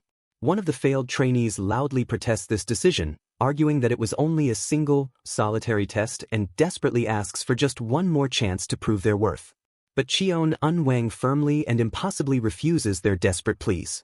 He goes on to explain to them all that they probably only managed to pass the very first beginner hall test simply because they were fortunate enough to possess good bones and strong muscles. However, to truly master the intricate and profound Hua-Wu sword, one must ultimately possess the rare and innate qualities of a peerless martial genius, someone who can transcend all of their own perceived limits through nothing but strenuous, unceasing effort. He then tells them that the primary reason they have all failed is because they sorely and completely lack these essential qualities, and he then once more commands all of them to get out of his sight. All of the failed and dejected students then shamefully leave the hall, and soon only Bu Yunsul remains standing in the now empty room. Cheon Unwang asks him why he has not left with the others, and Yunsul, in turn, asks if he too should leave as well. The instructor explains to him that since he was the one who actually won his sparring match and thereby successfully passed the test, he should now rightfully be moving up to the prestigious advanced hall to continue his training. With a surprising amount of resolve, Yunsul calmly replies that if he is indeed supposed to move up to a higher level, he would much rather just stay right here and continue his training in the intermediate hall instead. Cheon Unwang, now quite intrigued, asks him to explain the reason for this very unusual decision. Yunsul humbly explains that the only true sword art he has ever actually learned is the Hua-Wu's 13th form and that he has not, in fact, learned anything at all of substance yet here in the intermediate hall. The instructor secretly thinks to himself that this boy has just mastered the way of the beast and had also completely broken through the chaotic swordsmanship of the dreaded Sura sword sex killing move, and yet, despite all of this, he still boldly claims to have learned absolutely nothing of value. Cheon Unwang, his interest now fully piqued, finally agrees to teach Yunsul the Hua-Wu's thunderclap sword, a technique which is widely considered to be a direct continuation of the Hua-Wu's 13th form. But he issues his new student a very harsh and severe warning, stating that he despises those who would resort to cheap tricks just to make a strong but ultimately false impression, and that if he finds even the slightest trace of any other sword art besides the Hua-Wu's 13th form being used, he will personally cut off his head without a single moment's hesitation. After an entire week has passed, Cheon Unwang now finds himself smiling quietly to himself. He now understands precisely how it was possible for Bu Yunsul to have mastered the legendary way of the beast in just 15 incredibly short days. Yunsul, meanwhile, begins his solo training in earnest, diligently practicing the devastating first lightning strikes of the thunderclap sword over and over again. After just 4 days of this intense practice, Cheon Unwang finally stops him, announcing that it seems he has already fully grasped all of the profound underlying meanings of the difficult technique, a statement which makes the young Yunsul look back at his master in a state of utter confusion. The instructor mentally reflects on the past 4 grueling days he has now spent personally training this extraordinary boy. He had rigorously tested him from every single conceivable angle, and he had now confirmed beyond any doubt that Yunsul's foundation in the sword arts was indeed almost completely non-existent. He was truly, as he had claimed, someone who had only just recently begun to learn the way of the sword. However, Cheon Unwang found himself incredibly impressed by the sheer perseverance and the unbelievable tenacity that this boy possessed in spades. He had put every last fiber of his being into every single moment of his training, practicing as if his very life would end if he did not manage to completely master the martial art right then and there. The instructor then explains to his student that the Hwa's Thunderclap sword is a unique sword art, one that rotates the body quickly in order to alternately deploy both a swift sword technique and a subsequent chain counter technique. He further elaborates that all of its intricate forms are specifically designed to swing the sword in a wide arc around the body, a feature which, in theory, should make them entirely impractical to use in a real, life-or-death fight. Despite this apparent design flaw, he notes with a deep fascination that Yunsul still attempts to use every single form in the most practical way possible, as if he were constantly trying to kill someone standing right in front of him. Yunsul then asks his master if that is not the very purpose of a sword art. The instructor replies that all demonic martial arts do indeed require a powerful and palpable killing intent to function.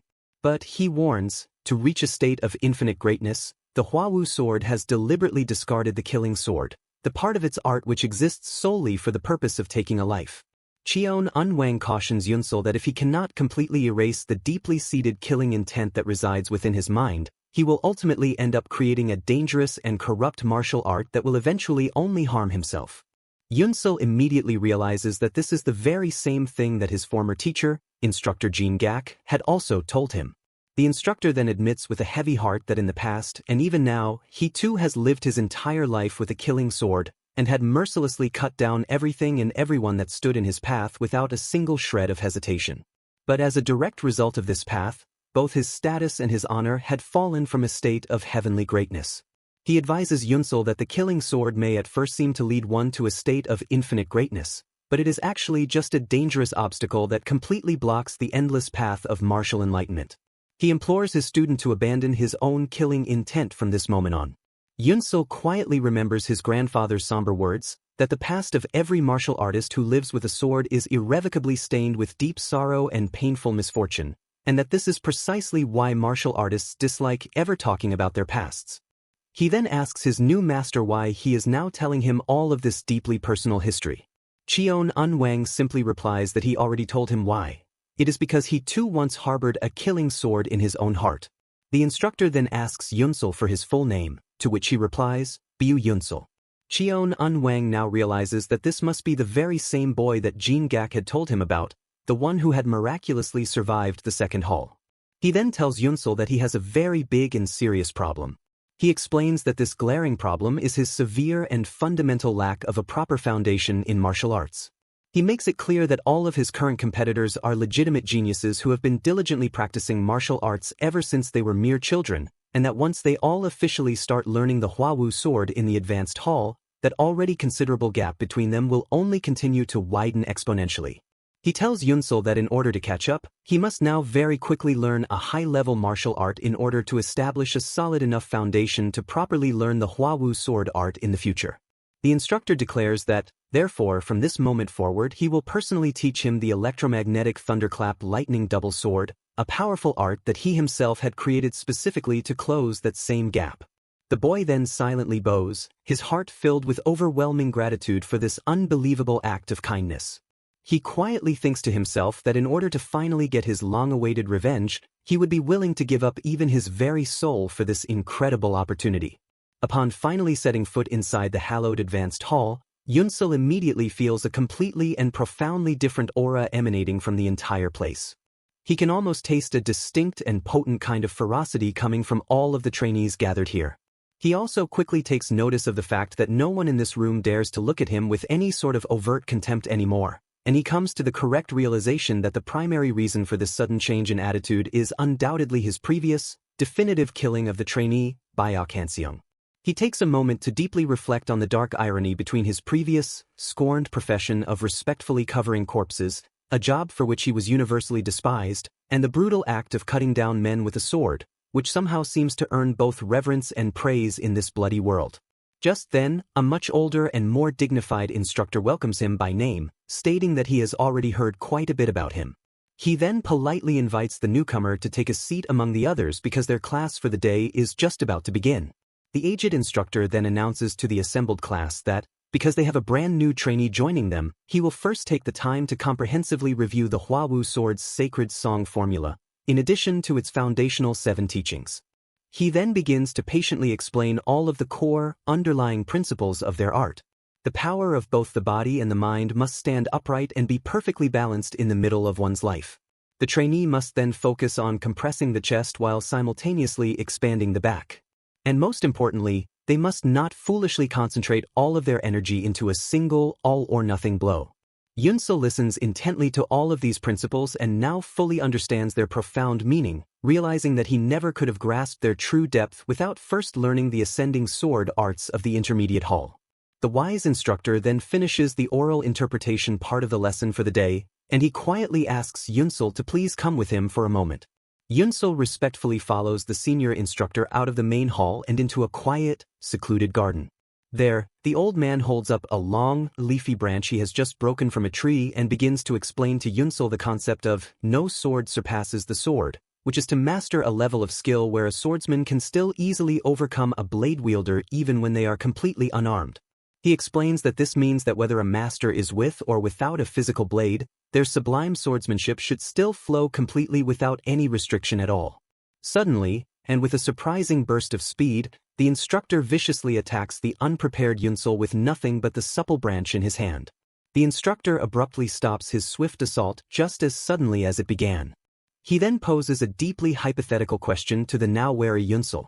He asks that if he were to be suddenly attacked just like he was now, and did not have a proper sword in his hand, how exactly would he be able to properly respond using only the principles of his swordsmanship?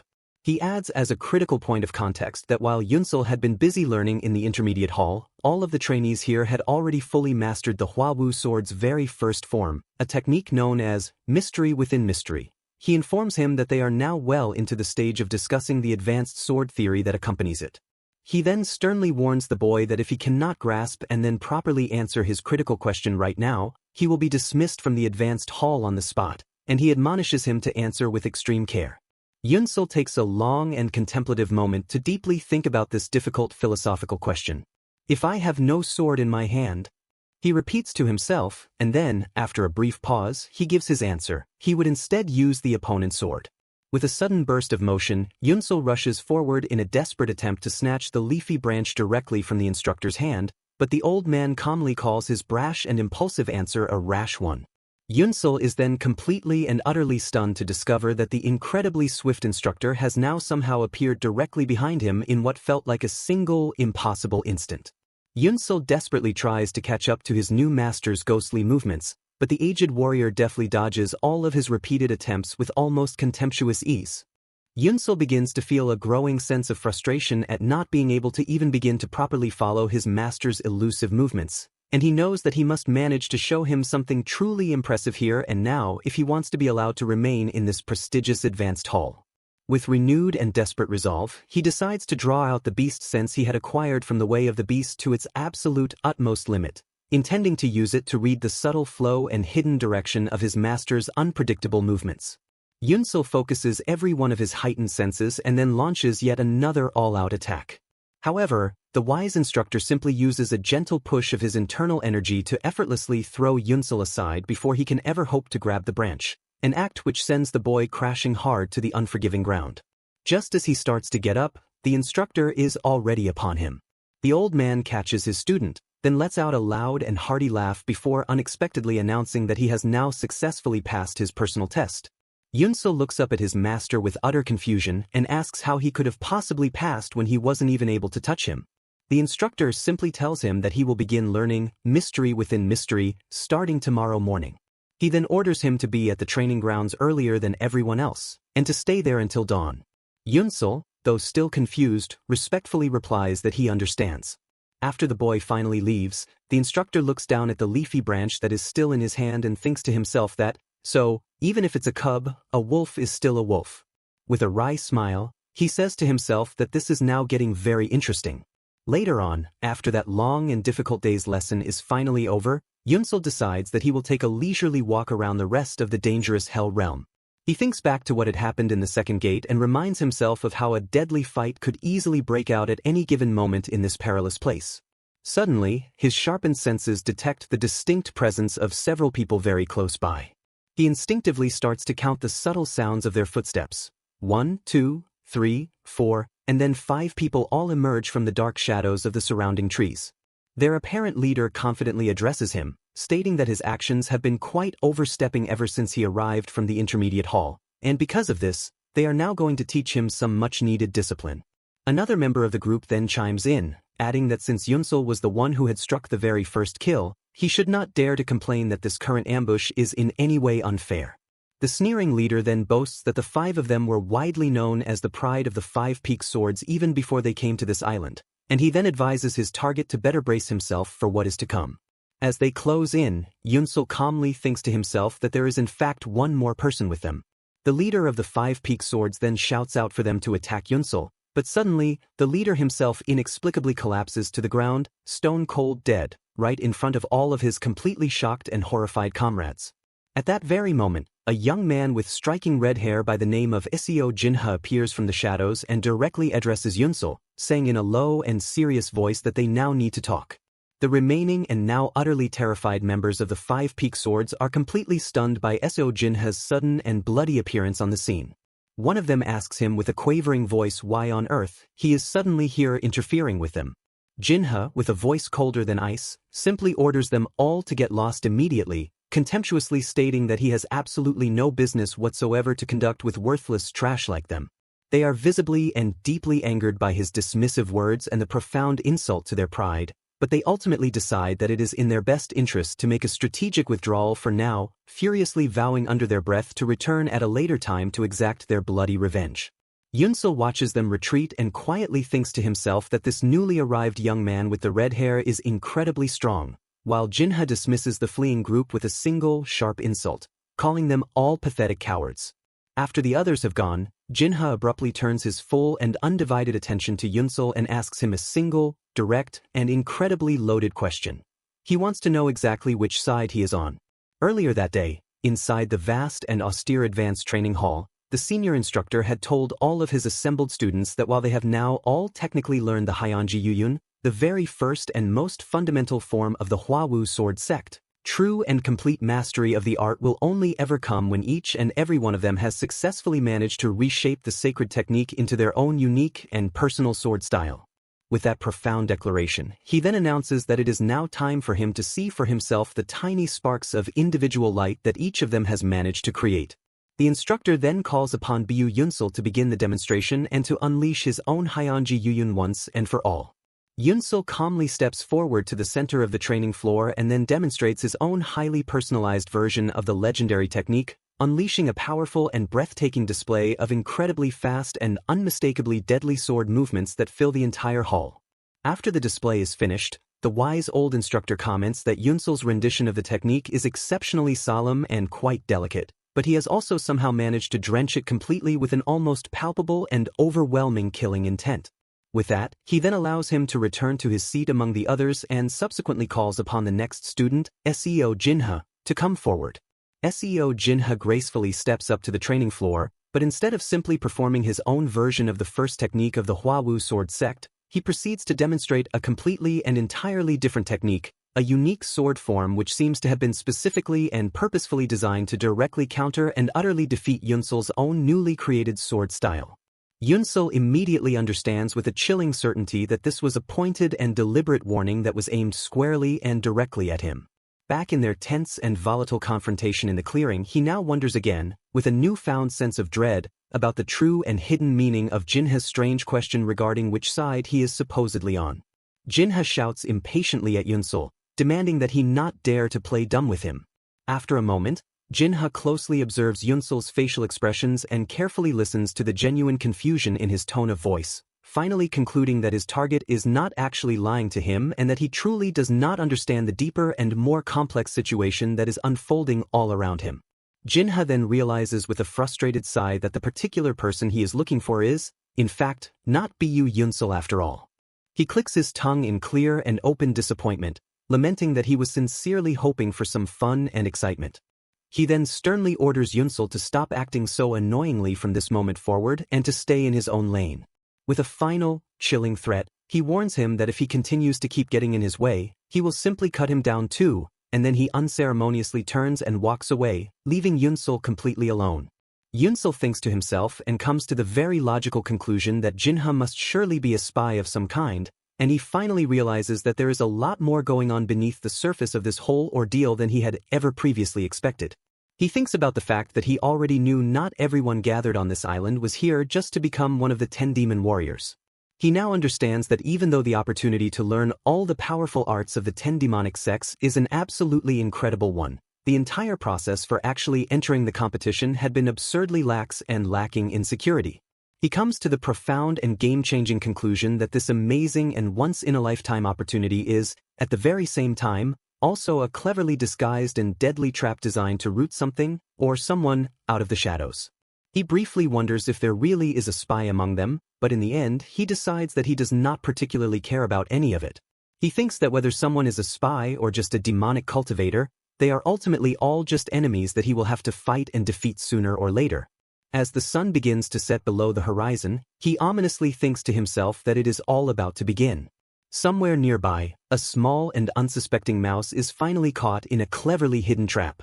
Back inside the advanced training hall, the senior instructor announces to all of the gathered students that, with today's lesson, all of their scheduled training sessions are now officially finished. He acknowledges that he is absolutely certain many of them found the long and arduous study of doctrines and principles to be quite tedious and boring. But, he passionately explains, even the most legendary and skilled masters who have somehow managed to survive countless bloody battles will always dedicate a significant amount of their time to the deep and diligent study of the doctrines and philosophies of higher martial arts. He then adds that the true nature of martial arts is not something you can automatically do just because you happen to understand it, nor is it something you can ever truly understand simply because you happen to be able to do it. He then expresses his sincere and profound belief that all of the complex interpretations and philosophical analyses he has taught them up until now will serve them as an immense and beneficial starting point in their long and difficult journey down the treacherous road of the martial world, and with that, he finally wishes all of them the very best of fortune in the many battles that are surely yet to come. Suddenly, a deep and resonant bell begins to ring, and a commanding voice echoes throughout the entire island. The senior instructor announces that the time has now finally come, and he loudly orders everyone to hurry now and head directly to the imposing stone mountain that sits at the very center of the island. All of the assembled trainees then gather at the foot of the massive mountain, where the head of the entire operation, the imposing Hyok Ryan-young, confirms that every single one of them has now finally arrived, signaling the start of the next phase. As Hyok Ryan-young makes his grand and final declaration, he officially announces the beginning of the dreaded third hall test. He goes on to explain its simple, yet utterly brutal rules. They are all now required to kill one another until only a final, elite 10 of them remain standing as the chosen survivors. He tells all of the assembled candidates that they are now completely free to hide from combat or to simply run away as they please, but he gravely warns them that they will not be able to continue doing so forever. He elaborates that as more and more time passes, the designated safe areas where they will be allowed to remain on the island will become progressively more and more restricted. Anyone who is unfortunate enough to be caught inside one of these newly forbidden zones will then be mercilessly slaughtered by a fearsome group known only as the Killing Demons. From a great distance, Yunsel can already feel the intensely powerful and overwhelming killing intent that is just radiating off of these ominous killing demons, and he realizes with a growing sense of dread that they must be martial artists of an almost impossibly amazing and terrifying skill level. One of the other more courageous trainees then asks the question that is on everyone's mind. Are they actually allowed to attack the killing demons themselves? Hyok Ryan-young lets out a hearty and boisterous laugh, openly expressing his deep pleasure at seeing candidates who possess such incredibly lofty and ambitious goals. He confirms for all of them that they can, of course, freely attack and fight them as they wish, and that it doesn't matter in the slightest if they even manage to kill one, assuming that they have the ability to do so. He then goes on to reveal a single, incredible and game-changing reward. Anyone who somehow succeeds in killing just one of the formidable killing demons will be immediately recognized and officially named as one of the 10 demonic candidates. All of the trainees now realize the grim truth of this statement, which means that the sheer difficulty of killing a single killing demon is actually far greater than slaughtering every single one of the other participants here combined. Hyuk Ryan-young reminds them all to burn this fact into their memories. He states that it does not matter at all whether they choose to move in large groups for safety or to strike from the shadows with deadly ambushes. He then screams out that they must simply kill, by whatever means necessary, if they wish to survive, because that is the path, the only path, to becoming one of the 10 demonic. As soon as the third and final test officially begins, all of the assembled trainees immediately scatter in every possible direction, disappearing into the treacherous landscape of the island. Yunsul immediately understands that he needs to start moving, and quickly. He knows for a fact that he has already drawn far too much unwanted attention from a great many of the other trainees up to this point, and that if he does not get away from this open area immediately, there is an extremely high probability that he will once again be surrounded and ruthlessly attacked by a large and desperate group of people who now see him as a significant threat, just as had happened to him before. Yunsul immediately decides that his first and most pressing priority must be to find and reach a truly safe place, and he knows that the absolute safest place for him on this entire island has to be the now familiar grounds of the Nanjia Pavilion. He sets off at a full, blistering speed, heading directly towards the old, dilapidated, but now comforting building he had trained at for weeks. While he is on his way, however, he suddenly notices that the distinct texture of the ground beneath his feet has now somehow changed since the last time he was here. Then, in an instant, his heightened beast senses tell him that someone is coming. A heavily wounded young man suddenly stumbles into the clearing, running for his life and frantically screaming out for help, shouting that there are people who are trying to kill him right at this very moment. The injured young man then makes a desperate offer, swearing that he will fully repay Yunsul with a handsome reward if only he will help him to survive this deadly pursuit. Yunsul quickly assesses the situation and briefly wonders if this could possibly be some kind of elaborate and cruel trick, but a closer look confirms for him that the man's grievous and bloody wounds are undeniably real. Yunsul's enhanced senses also detect the presence of 3 other people who are hotly pursuing the wounded man, and he quickly wonders if they are working together as a small hunting group. He honestly does not want to get entangled in this dangerous and bloody affair, but he also immediately understands that this panicked young man's highly visible and loud presence right here will almost certainly expose his own carefully hidden location to his enemies. At the absolute last possible moment, with the pursuers just about to break into the clearing, Yunsul suddenly grabs the injured young man and quickly pulls him with him down into a cleverly hidden hole that had been dug into the ground. The 3 pursuing warriors arrive at the now empty spot a moment later and wonder with visible frustration where the hell their prey has suddenly gone, insisting that there is simply no way he could have escaped from them that fast. The furious leader of the group then decides with a cold certainty that he will definitely kill that bastard for making them run so much. He then barks orders at his 2 companions to move out and begin searching for their target, reasoning that he couldn't have possibly gotten very far from this spot. After the 3 pursuers have finally departed from the immediate area, Yunsul and the wounded young man quietly emerge from the deep, earthen hole. The injured man profusely thanks Yunsul for his timely assistance, repeatedly telling him that he only managed to survive because of him.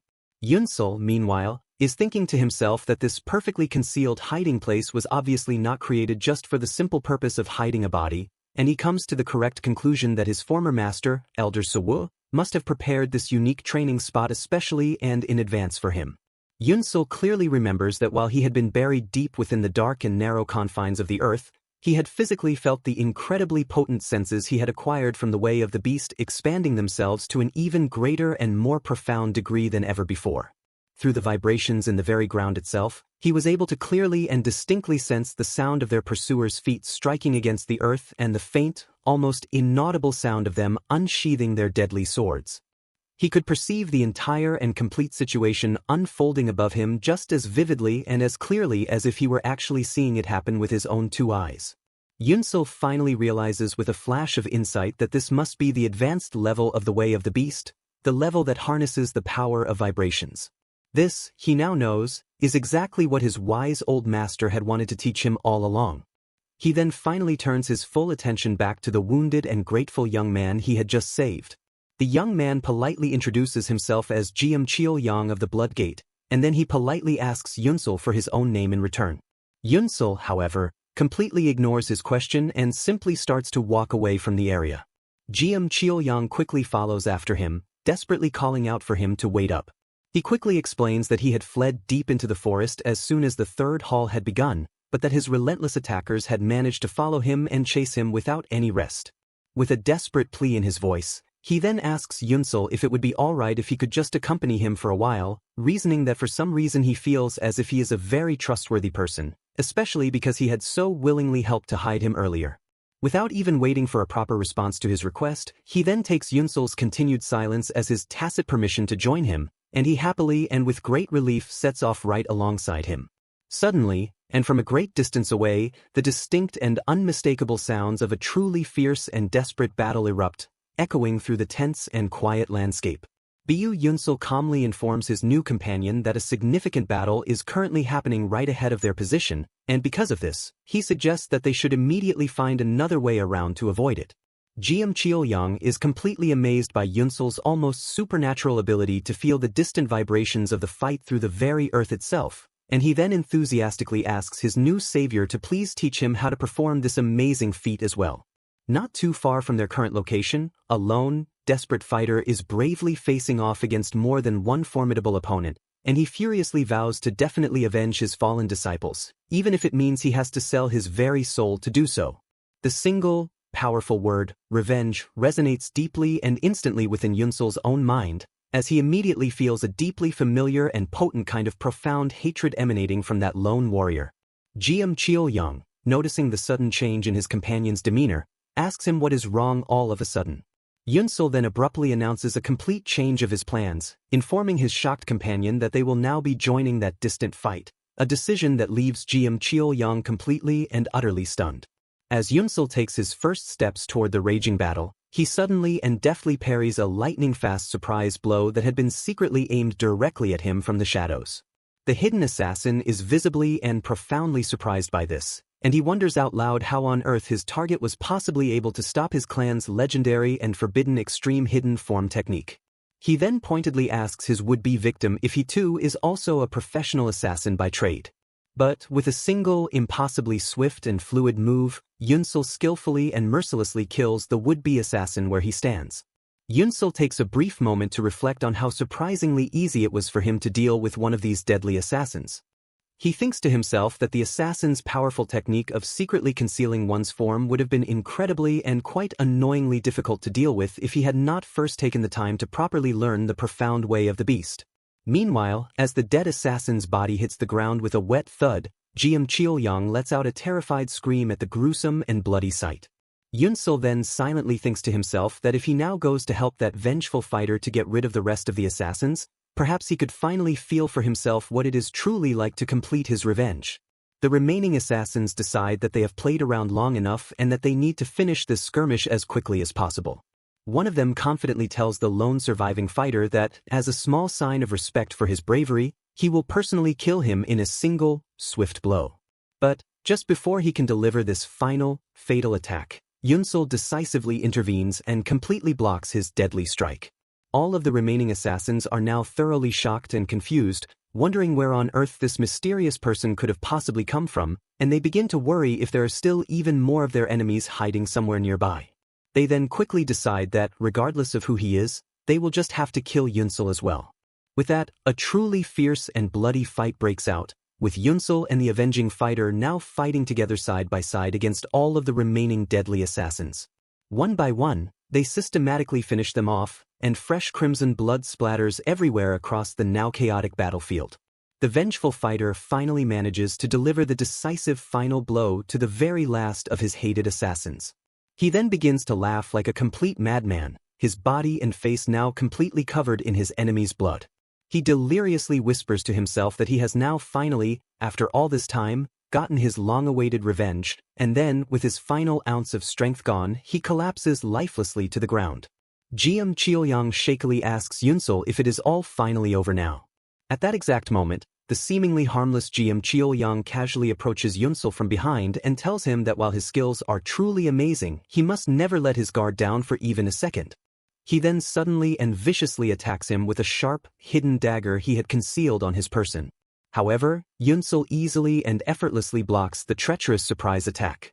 Cheol-young is completely stunned by this turn of events, and he wonders in a state of sheer disbelief how his target was possibly able to stop his perfectly executed ambush. Yunsul coldly tells him that this is actually all his fault because now, thanks to his treachery, he was not able to ask his very important last question to the now-dead avenging fighter. The terrified Cheol-young then asks with a shaky voice just when exactly he had found out about his true identity. Yunsul calmly replies that he has actually known about him since the very beginning. He explains to the now horrified traitor that when they were hiding underground together previously, he had realized then and there that Cheol-young was hiding a considerable number of hidden weapons underneath his clothes. He adds that it was actually quite easy to notice his deception, primarily because of the incredibly stiff and unnatural way that he was constantly moving his spine. Yunsul then goes on to reveal that the only reason he had kept him by his side for so long despite everything he knew was simply because he was curious to see what he would eventually try to do. He thought at the time that meticulously observing the methods of those who actively try to deceive their opponents would undoubtedly prove to be quite helpful to him in all of his future fights. The captured traitor refuses to believe what he is hearing, stubbornly insisting that his acting performance had been absolutely perfect and undetectable. In one last, final and truly desperate move, he frantically throws all of his remaining hidden weapons directly towards Yunsul in a wide, deadly arc. Yunsul, however, easily and gracefully dodges every single one of his last-ditch attacks. The failed assassin now thinks to himself that he had indeed felt something very strange about his target while he had been following him previously. He then begins to wonder if Yunsul can actually predict his every single movement before he even makes it. Yunsul continues to skillfully dodge all of the many hidden weapons that are thrown at him with impossible grace, and then he suddenly closes the distance and lands a solid, debilitating blow on his treacherous former companion.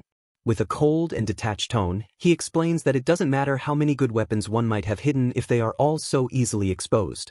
And with that, Cheol-young finally rushes towards Yunsul in a final, suicidal last-ditch attempt on his life. With a final, brutal flourish, Yunsul swiftly ends the protracted and bloody fight, finishing off the treacherous Cheol-young, who is now left covered in a macabre layer of his own blood. Yunsul quietly thinks to himself that the grueling fight was by no means an easy victory, and that the situation could have easily turned out to be far more dangerous for him if he had not known about all of the hidden weapons well in advance of their final confrontation. With a clinical detachment he had learned from his years as a mortician, he now silently watches as the very last spark of life finally and irrevocably slips away from Cheol-young's body. As he does so, he distinctly recognizes on the dying man's face that same, primal and desperate obsession with living that he had now seen countless times in the faces of every single person who had ever died in front of him. Yunsul calmly walks away from the bloody and tragic scene of the battle. He soon passes by the numerous, lifeless bodies of all the fallen assassins, and then the single body of the lone, heroic fighter who had only been seeking to find his revenge. He pauses for a brief moment over this last fighter's corpse, immediately noticing that this man is somehow markedly different from all the others. This particular man, despite the horrific manner of his death, had managed to die with what appeared to be a peaceful smile gracing his now still face. Yunsul now wonders more than ever about the true, profound feeling of successfully and completely achieving one's own deeply sought-after revenge. He then asks himself if he, too, will finally be able to smile so freely just like that man when he at long last manages to get his own bloody and final revenge. With a heavy heart, Yunsul stoically picks up one of the dead assassin's finely crafted swords and continues on his solitary journey through the desolate island. From a very great distance, one of the terrifying and almost mythical killing demons is secretly watching Yunsul with an intense and critical gaze. He then quietly wonders to himself if Yunsul is really the one who was responsible for all of this carnage. Another one of the watching killing demons silently confirms this fact, adding that the boy had somehow managed to kill a group of highly trained, professional assassins using only the incredibly crude and basic techniques of the Huawu swordsmanship. The first demon then begrudgingly acknowledges that the boy is, at the very least, definitely a talented individual. But he quickly adds that there are still plenty of trainees on this island with a comparable level of talent to his own, and that if he doesn't manage to significantly improve his own skills, he will certainly not be able to survive for very much longer on the treacherous and deadly road to hell. The very next day, Yunsul suddenly finds himself being relentlessly chased and hounded by a large and aggressive group of determined trainees. One of these aggressive pursuers was skillfully using a long and deadly metal whip, a weapon which he was using to attack his quarry from a great and safe distance. At one point, Yunsul had managed to successfully dodge one of his incredibly long-ranged and whip-fast attacks, but the deadly weapon's trajectory had suddenly and impossibly changed in the middle of the air, and it had then savagely struck him from behind, a painful blow that sent him stumbling forward. Yunsul grimly realizes in that moment that his relentless pursuers will never, ever give up their hunt, and that he will certainly die at this grueling and miserable rate if he doesn't quickly come up with a surefire way out of this desperate and dangerous predicament. Meanwhile, back at the secure instructor's camp, the commanding head of the hall, Hyok Ryan-young, asks one of his subordinates for a detailed status update on the ongoing final test. The underling reports back to him that there are still a surprising 41 trainees who are currently still alive out of an original and quite formidable 86 total participants. Hyok Ryan-young is genuinely surprised to learn that so many of them have managed to survive this long, even after 3 full days of what he thought was relentless slaughter. He quickly and correctly concludes that those who have managed to remain standing now must all be incredibly skilled individuals, and because of this, he decides that it is now finally time to truly test all of their hard-earned and innate skills. With a sharp and commanding tone, he then asks his personal assistant to immediately bring him the large, detailed map of the entire island. Elsewhere, on another part of the now war-torn island, one of the many determined trainees is just about to deliver a killing blow to Yunsul, after having just triumphantly snatched the younger boy's own sword right out of his very hands. A short while later, Yunsul once again finds himself on the run from his relentless and seemingly inexhaustible pursuers. He silently thinks to himself that because of the particular type of long-ranged and unorthodox weapons they are currently all using, fighting them out here in this wide and completely open area is deeply unsuitable and tactically disadvantageous for him.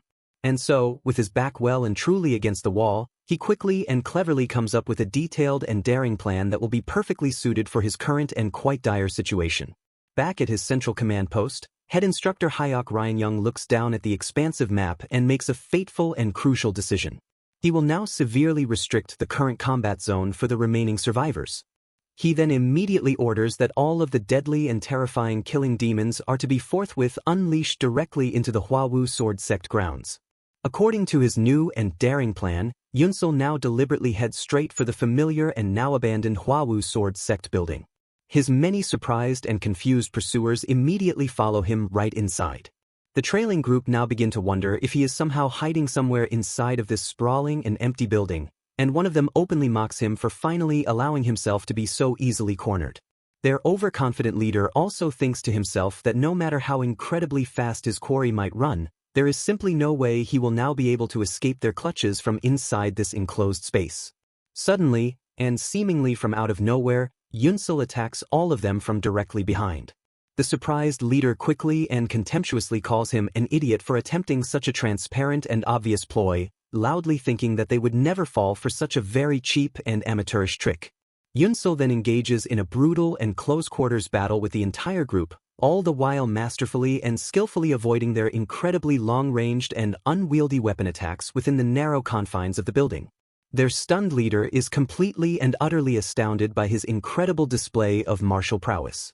He now wonders with a growing sense of panic how this bastard can somehow so perfectly and precisely read all the intricate and hidden paths of their clan's most secret and advanced sword techniques. Yunsul continues to brilliantly use both the ensuing chaos and the very narrow corridors of the sect building to his full and deadly advantage, and he proceeds to fight his many pursuers in an incredibly fierce and desperate manner. One of the attacking pursuers then finally and tragically realizes that this incredibly crowded and confined space has significantly weakened the formidable power of all of their special long-range attacks. But before he can ever even finish this important and life-saving thought, he is ruthlessly cut down by Yunsul. It is then that this particular pursuer understands with his last, dying breath that their clever opponent had deliberately and intentionally lured them all here for this very purpose. Yunsul now thinks to himself that because of the incredibly tight quarters, his many powerful opponents are now all being forced to greatly shorten their long and flowing whip attacks. He knows that this tactical advantage not only greatly weakens the devastating power of all their special attacks, but it also makes their now abbreviated and clumsy movements far more predictable for him to counter. In addition to this crucial fact, he also acutely notices that all of his opponents are not actually that skilled in the first place, despite their powerful weapons and impressive reputations. With all of these various factors now in mind, he confidently concludes that he actually now has a fighting chance to completely defeat every single one of them, as long as he continues to fight them here one at a time. One of the furious pursuers then lets out a powerful shout and launches himself directly at Yunsul in a blind and reckless charge, but Yunsul easily and gracefully dodges him. Another one of them then attacks with his incredibly long and deadly whip, but the lethal weapon then unexpectedly and violently bounces off one of the corridor's solid stone walls, and it then inadvertently hits Yunsul from an unprotected angle, a jarring and painful blow that causes him to momentarily lose his precarious balance and finally fall hard to the unforgiving ground. One of his many triumphant pursuers immediately sees this as the perfect opportunity that they have all been waiting for, and he shouts out for all the others to move out now and to finally escape from this deadly and confusing place. But before this cowardly pursuer can actually make his escape from the scene, he suddenly and mysteriously stops dead in his tracks. It appears that someone has somehow managed to stop him from leaving. A cold and unforgiving voice then echoes from out of the shadows, contemptuously asking them all just what exactly they are all doing now, and if they are all seriously trying to run away. As the bloody conflict unfolds, Bu Yunsul carefully and silently observes the entire chaotic scene from a very safe distance. After the determined and blood-soaked avenging fighter has finally and definitively finished off the very last of the cowardly pursuers, this individual then abruptly turns his intense, bloodshot gaze directly towards Yunsul, and with a surprisingly calm voice asks if he happens to be their mysterious and powerful leader. This powerful fighter openly and genuinely praises Yunsul's clearly impressive fighting skills and then proceeds to ask him if the elegant and deadly sword technique that he had used earlier in the battle was in fact the legendary Huawu sword style. With a cold, matter-of-fact tone, this vicious killer then introduces himself to the young man as Wei Unchong, and he subsequently demands to know Yunsul's own name in return. In a brief flashback to an earlier moment, this very same Wei Unchong was shown screaming furiously at his own trembling subordinates, furiously asking them if they were really and truly trying to run away from such an insignificant threat. One of his terrified underlings then had hesitantly replied back to him that they just did not think it was a very good idea to engage in a direct fight in that particular confined location. Their powerful leader, now completely enraged by what he perceives as their abject cowardice, had then proceeded to kill every single one of them in what appeared to be the blink of a single, merciless eye.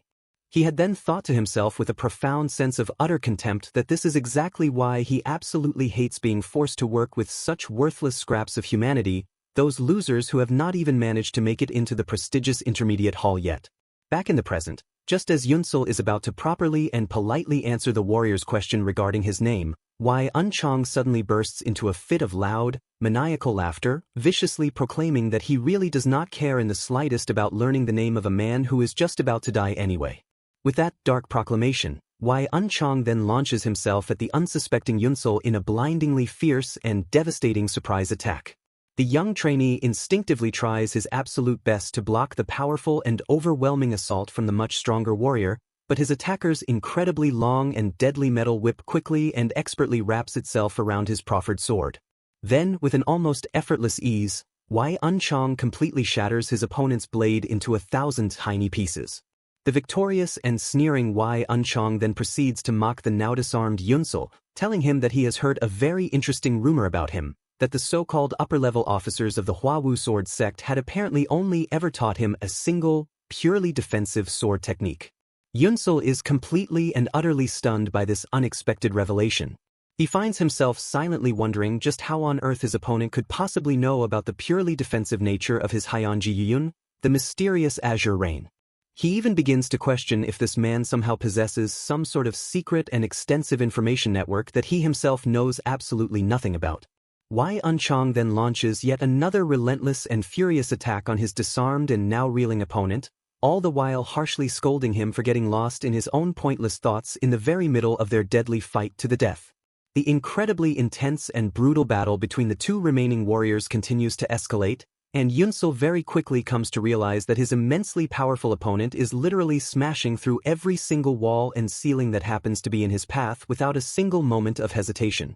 Because of this brutal and destructive fighting style, he correctly and wisely concludes that there is absolutely no advantage to be gained for him in fighting against someone like this inside of a narrow and enclosed space.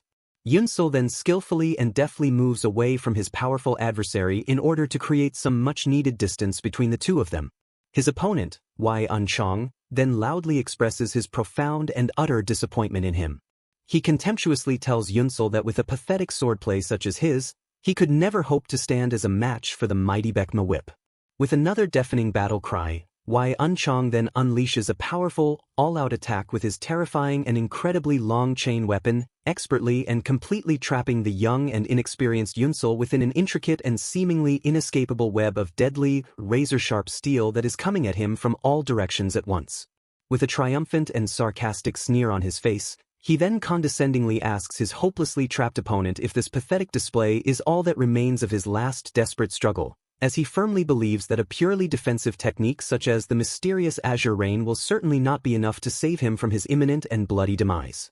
However, he is then completely and utterly stunned when he sees that, against all odds, the resilient Yunsel is somehow still standing strong in the face of his overwhelming and seemingly unstoppable assault.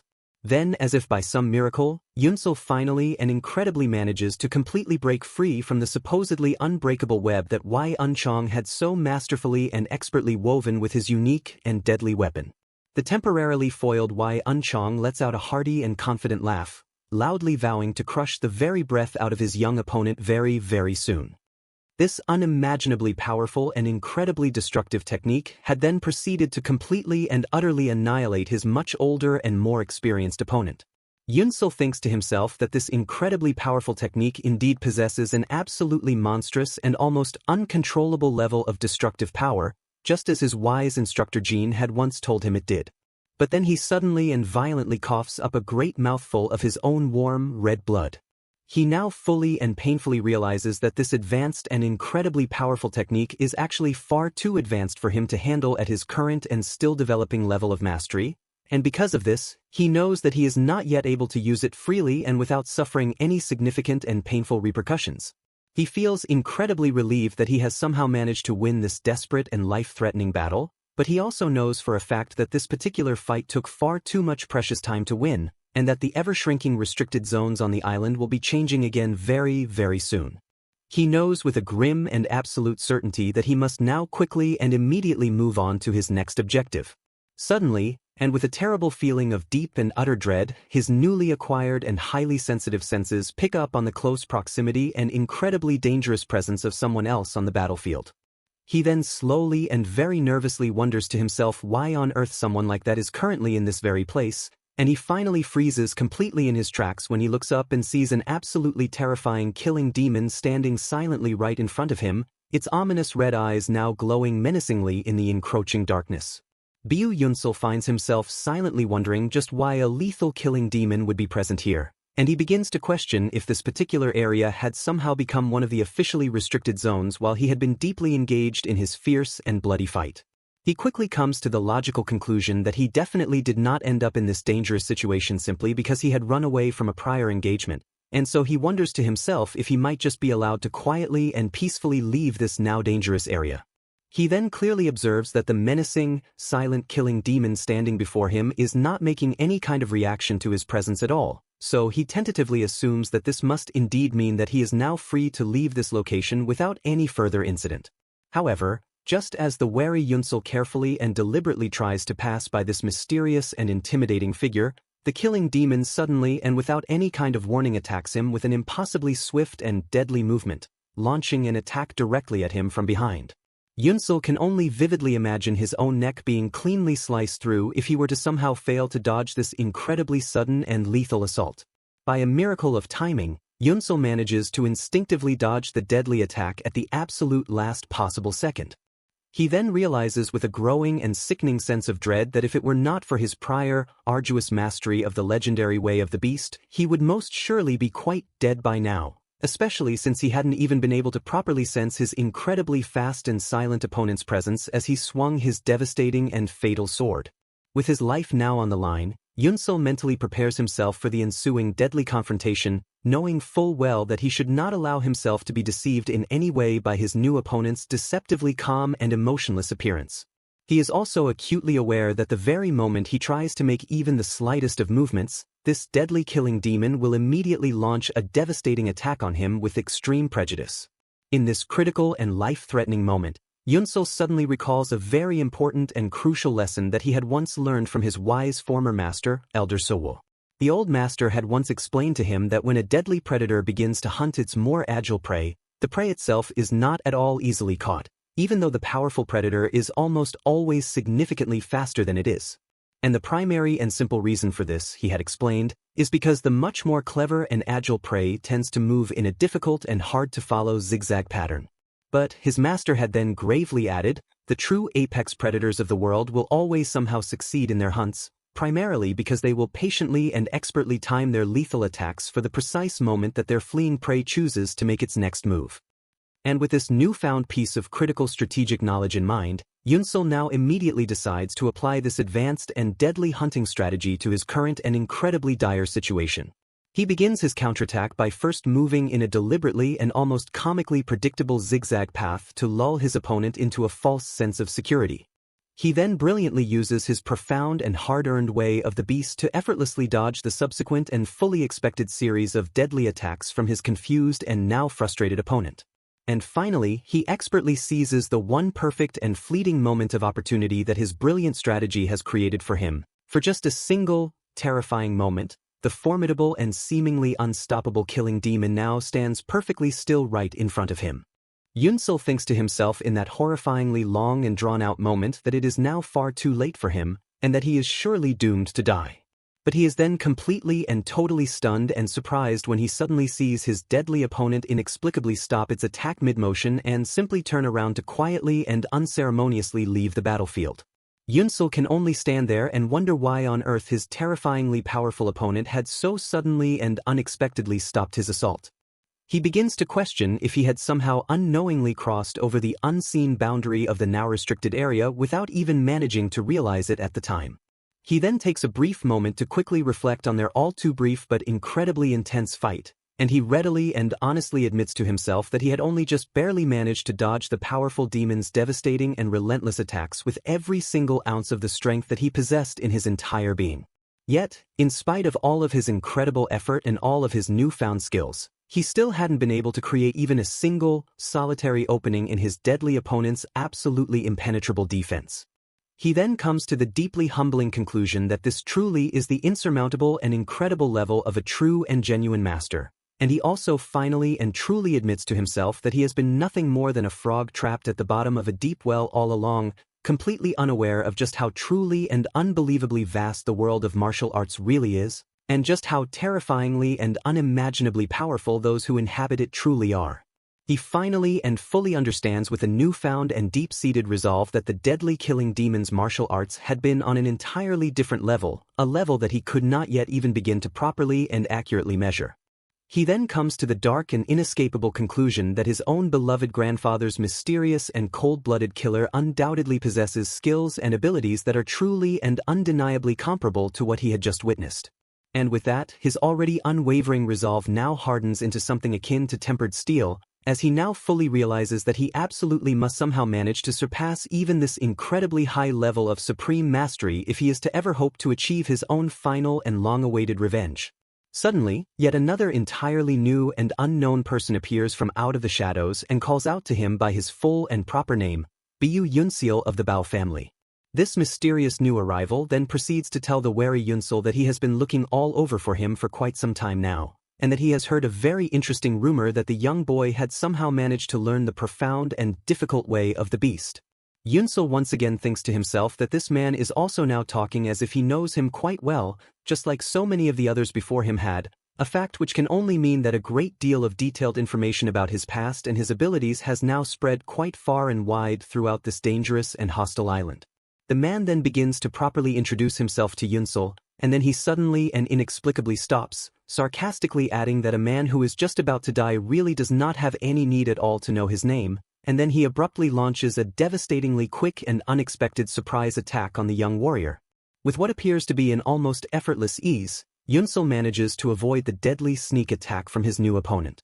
The surprised and frustrated attacker is now quite clearly and genuinely impressed by Yunsul's incredible and innate fighting ability, noting that the young boy had somehow managed to predict the true path of his secret attack with his highly attuned and incredibly sensitive beast-like senses.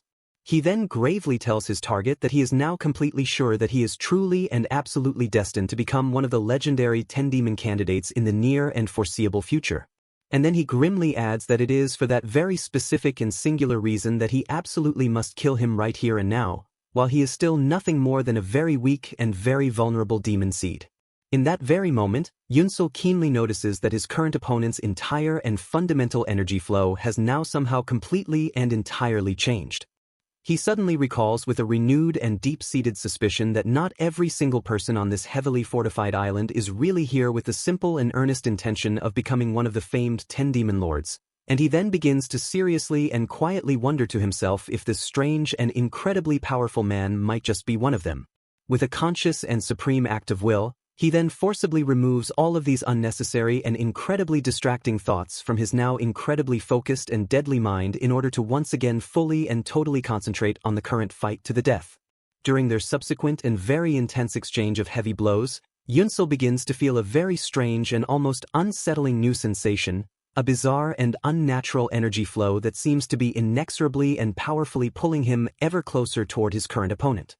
At that very moment, Yunsul suddenly recalls a very important and pivotal lesson from one of his many previous sessions with his own wise and deeply knowledgeable grandfather, who had once explained to him that one of the very first bodies that they had ever examined together had actually been killed by none other than the legendary and deadly 5 Tigers severing blade technique of the feared Hebei Peng clan.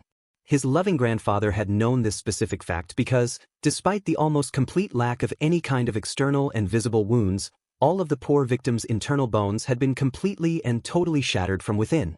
This, he had explained to his young and impressionable apprentice, is the one unmistakable hallmark of this truly devastatingly powerful technique, as it works by flowing a lethal amount of pure qi directly into the opponent's unsuspecting body with every single and otherwise harmless clash of weapons. Back in the brutal and unrelenting present, the young Yunsul now suddenly and furiously shouts out loud, fully and completely realizing with a cold and terrifying dread that the very same deadly technique that he is now currently facing is indeed none other than the dreaded 5 Tigers severing blade of the powerful Hebei Peng clan.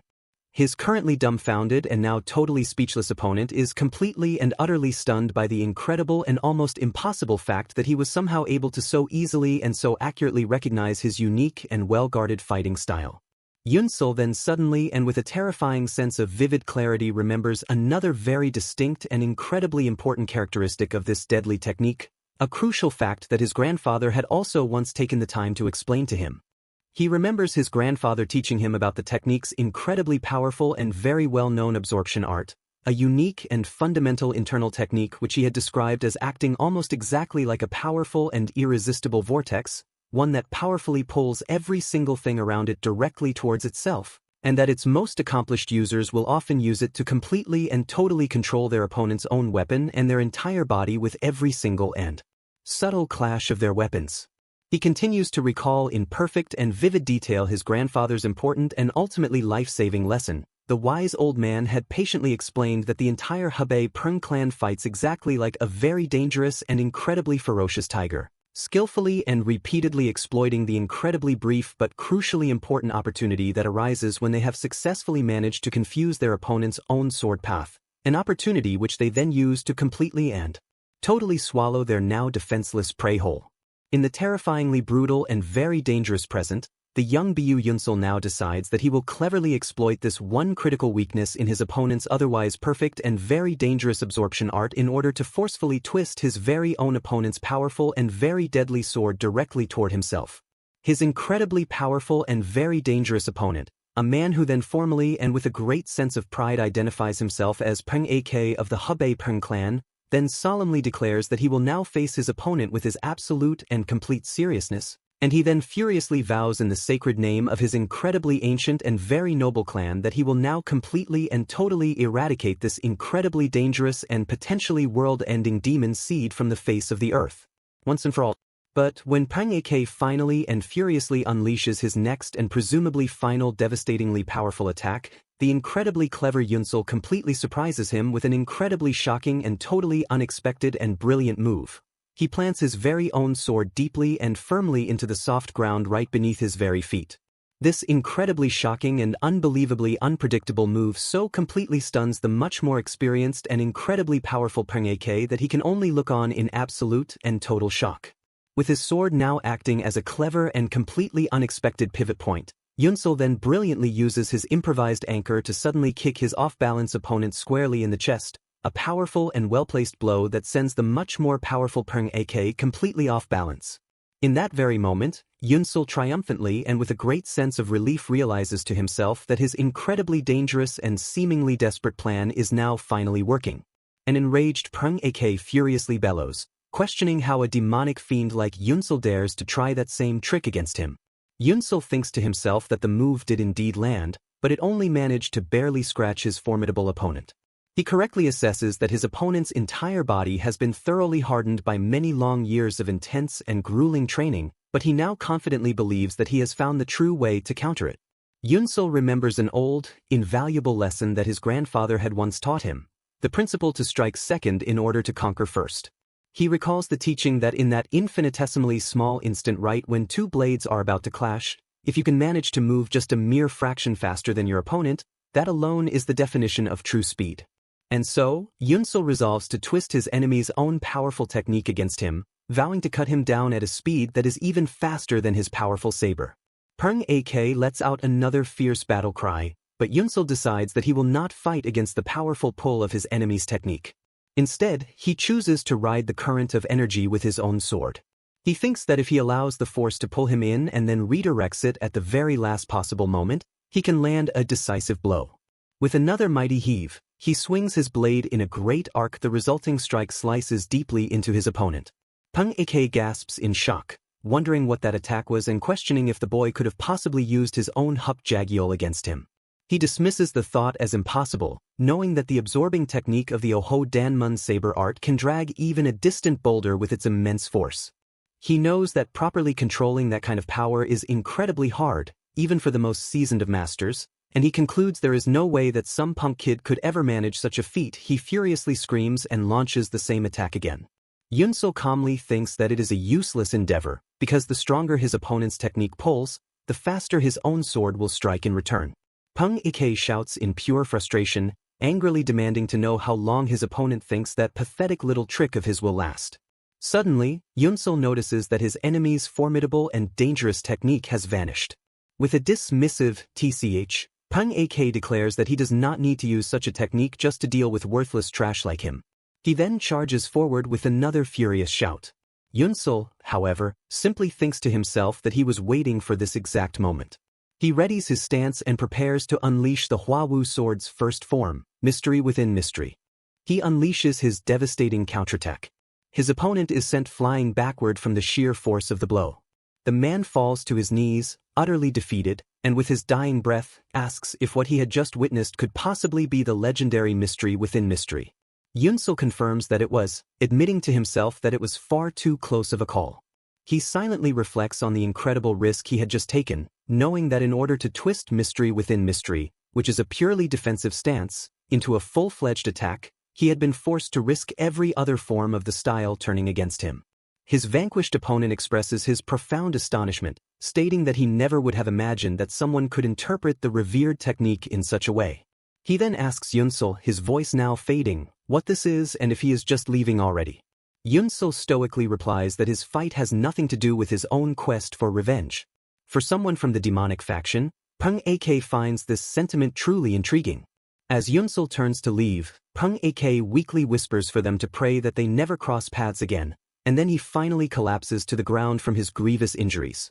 Just as he does, another figure appears silently behind him. Peng Ik, seeing the newcomer, asks if he has come to kill him.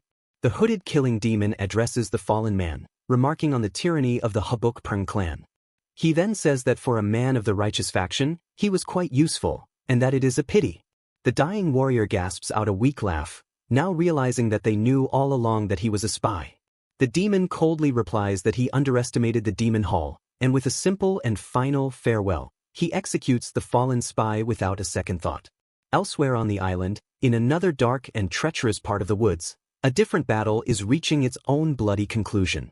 A badly injured Ujinha pulls deadly poison needles from her own flesh.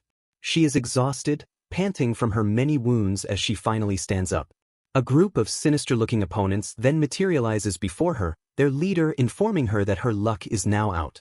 He mockingly asks if she really thought she could escape them, especially after being struck with the Hell-Blood Star's deadly Galmi needle.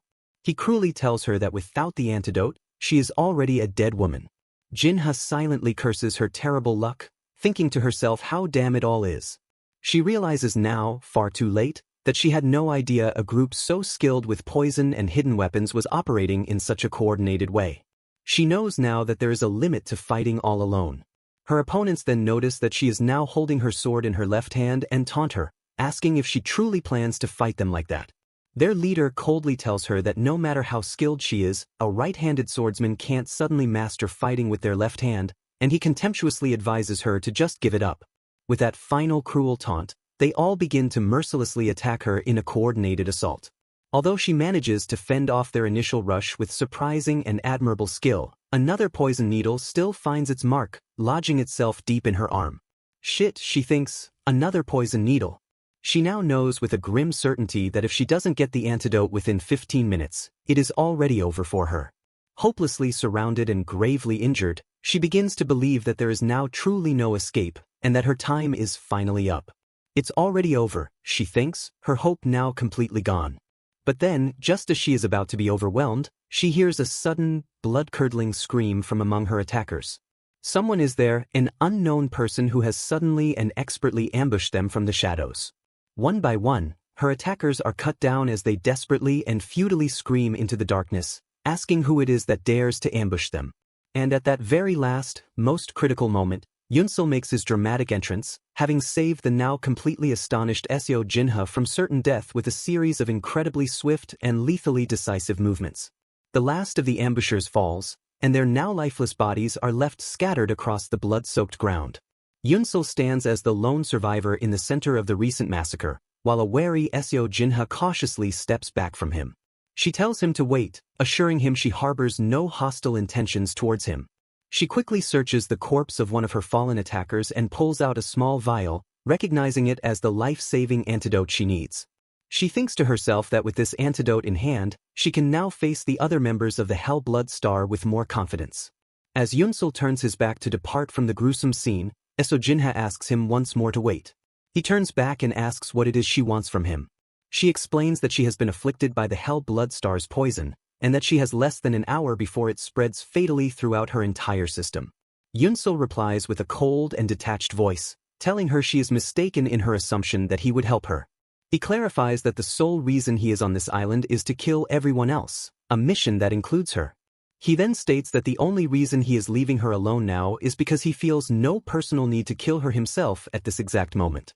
Jinha acknowledges his logic, admitting that she will surely die if he just abandons her here, and that in the end, she knows she is just another competitor that he will eventually have to kill. In a last, desperate gamble, she makes him an offer. If he gives her the antidote, she will join his side. Yunsul questions why he would possibly need her help. Jinha quickly explains her reasoning, pointing out that there are only about 20 people left alive, and that everyone except for the two of them is already operating in established groups. She insists that no matter how powerful he might be, he cannot possibly face all of those coordinated teams by himself. She adds that if he chooses to cooperate with her, she can supply him with crucial information regarding their martial arts and personal characteristics, and then she swears a solemn oath that she will never betray him if he just saves her life. Yunsul takes a moment to consider her proposition. Based on what he has observed of her so far, he concludes that despite her strong and independent personality, she does not seem like the type of person who would resort to outright deception or betrayal. He finally asks her for the specific conditions of their potential alliance. She suggests that they will join forces and not attack each other until only the two of them remain as the final survivors. After a brief pause for thought, Yunsul throws the vial containing the antidote over to her, which she catches with a grateful expression. Suddenly, a new sound pierces the air, and Yunsul immediately wonders if another restricted area has just appeared on the island. He tells Jinha that they have to get out of there immediately, but she replies that it does not seem like this particular area is a restricted one. He urges her to think about the situation more logically, explaining that since most of the other areas on the island are already restricted zones, the appearance of a new one now means that it is highly probable the remaining people on the island will soon come rushing here. As if on cue, other large groups of trainees begin to emerge from the surrounding darkness. They start to methodically surround both of them, and Yunsul quickly realizes that it is now already too late for them to escape. One of the newly arrived warriors in particular catches Yunsul's attention. He feels an aura from this specific man that is entirely different from the others. One of the assembled trainees then makes a public suggestion to the other groups, proposing that they all agree to kill both Bu Yunsul and SEO Jinha first before turning on each other.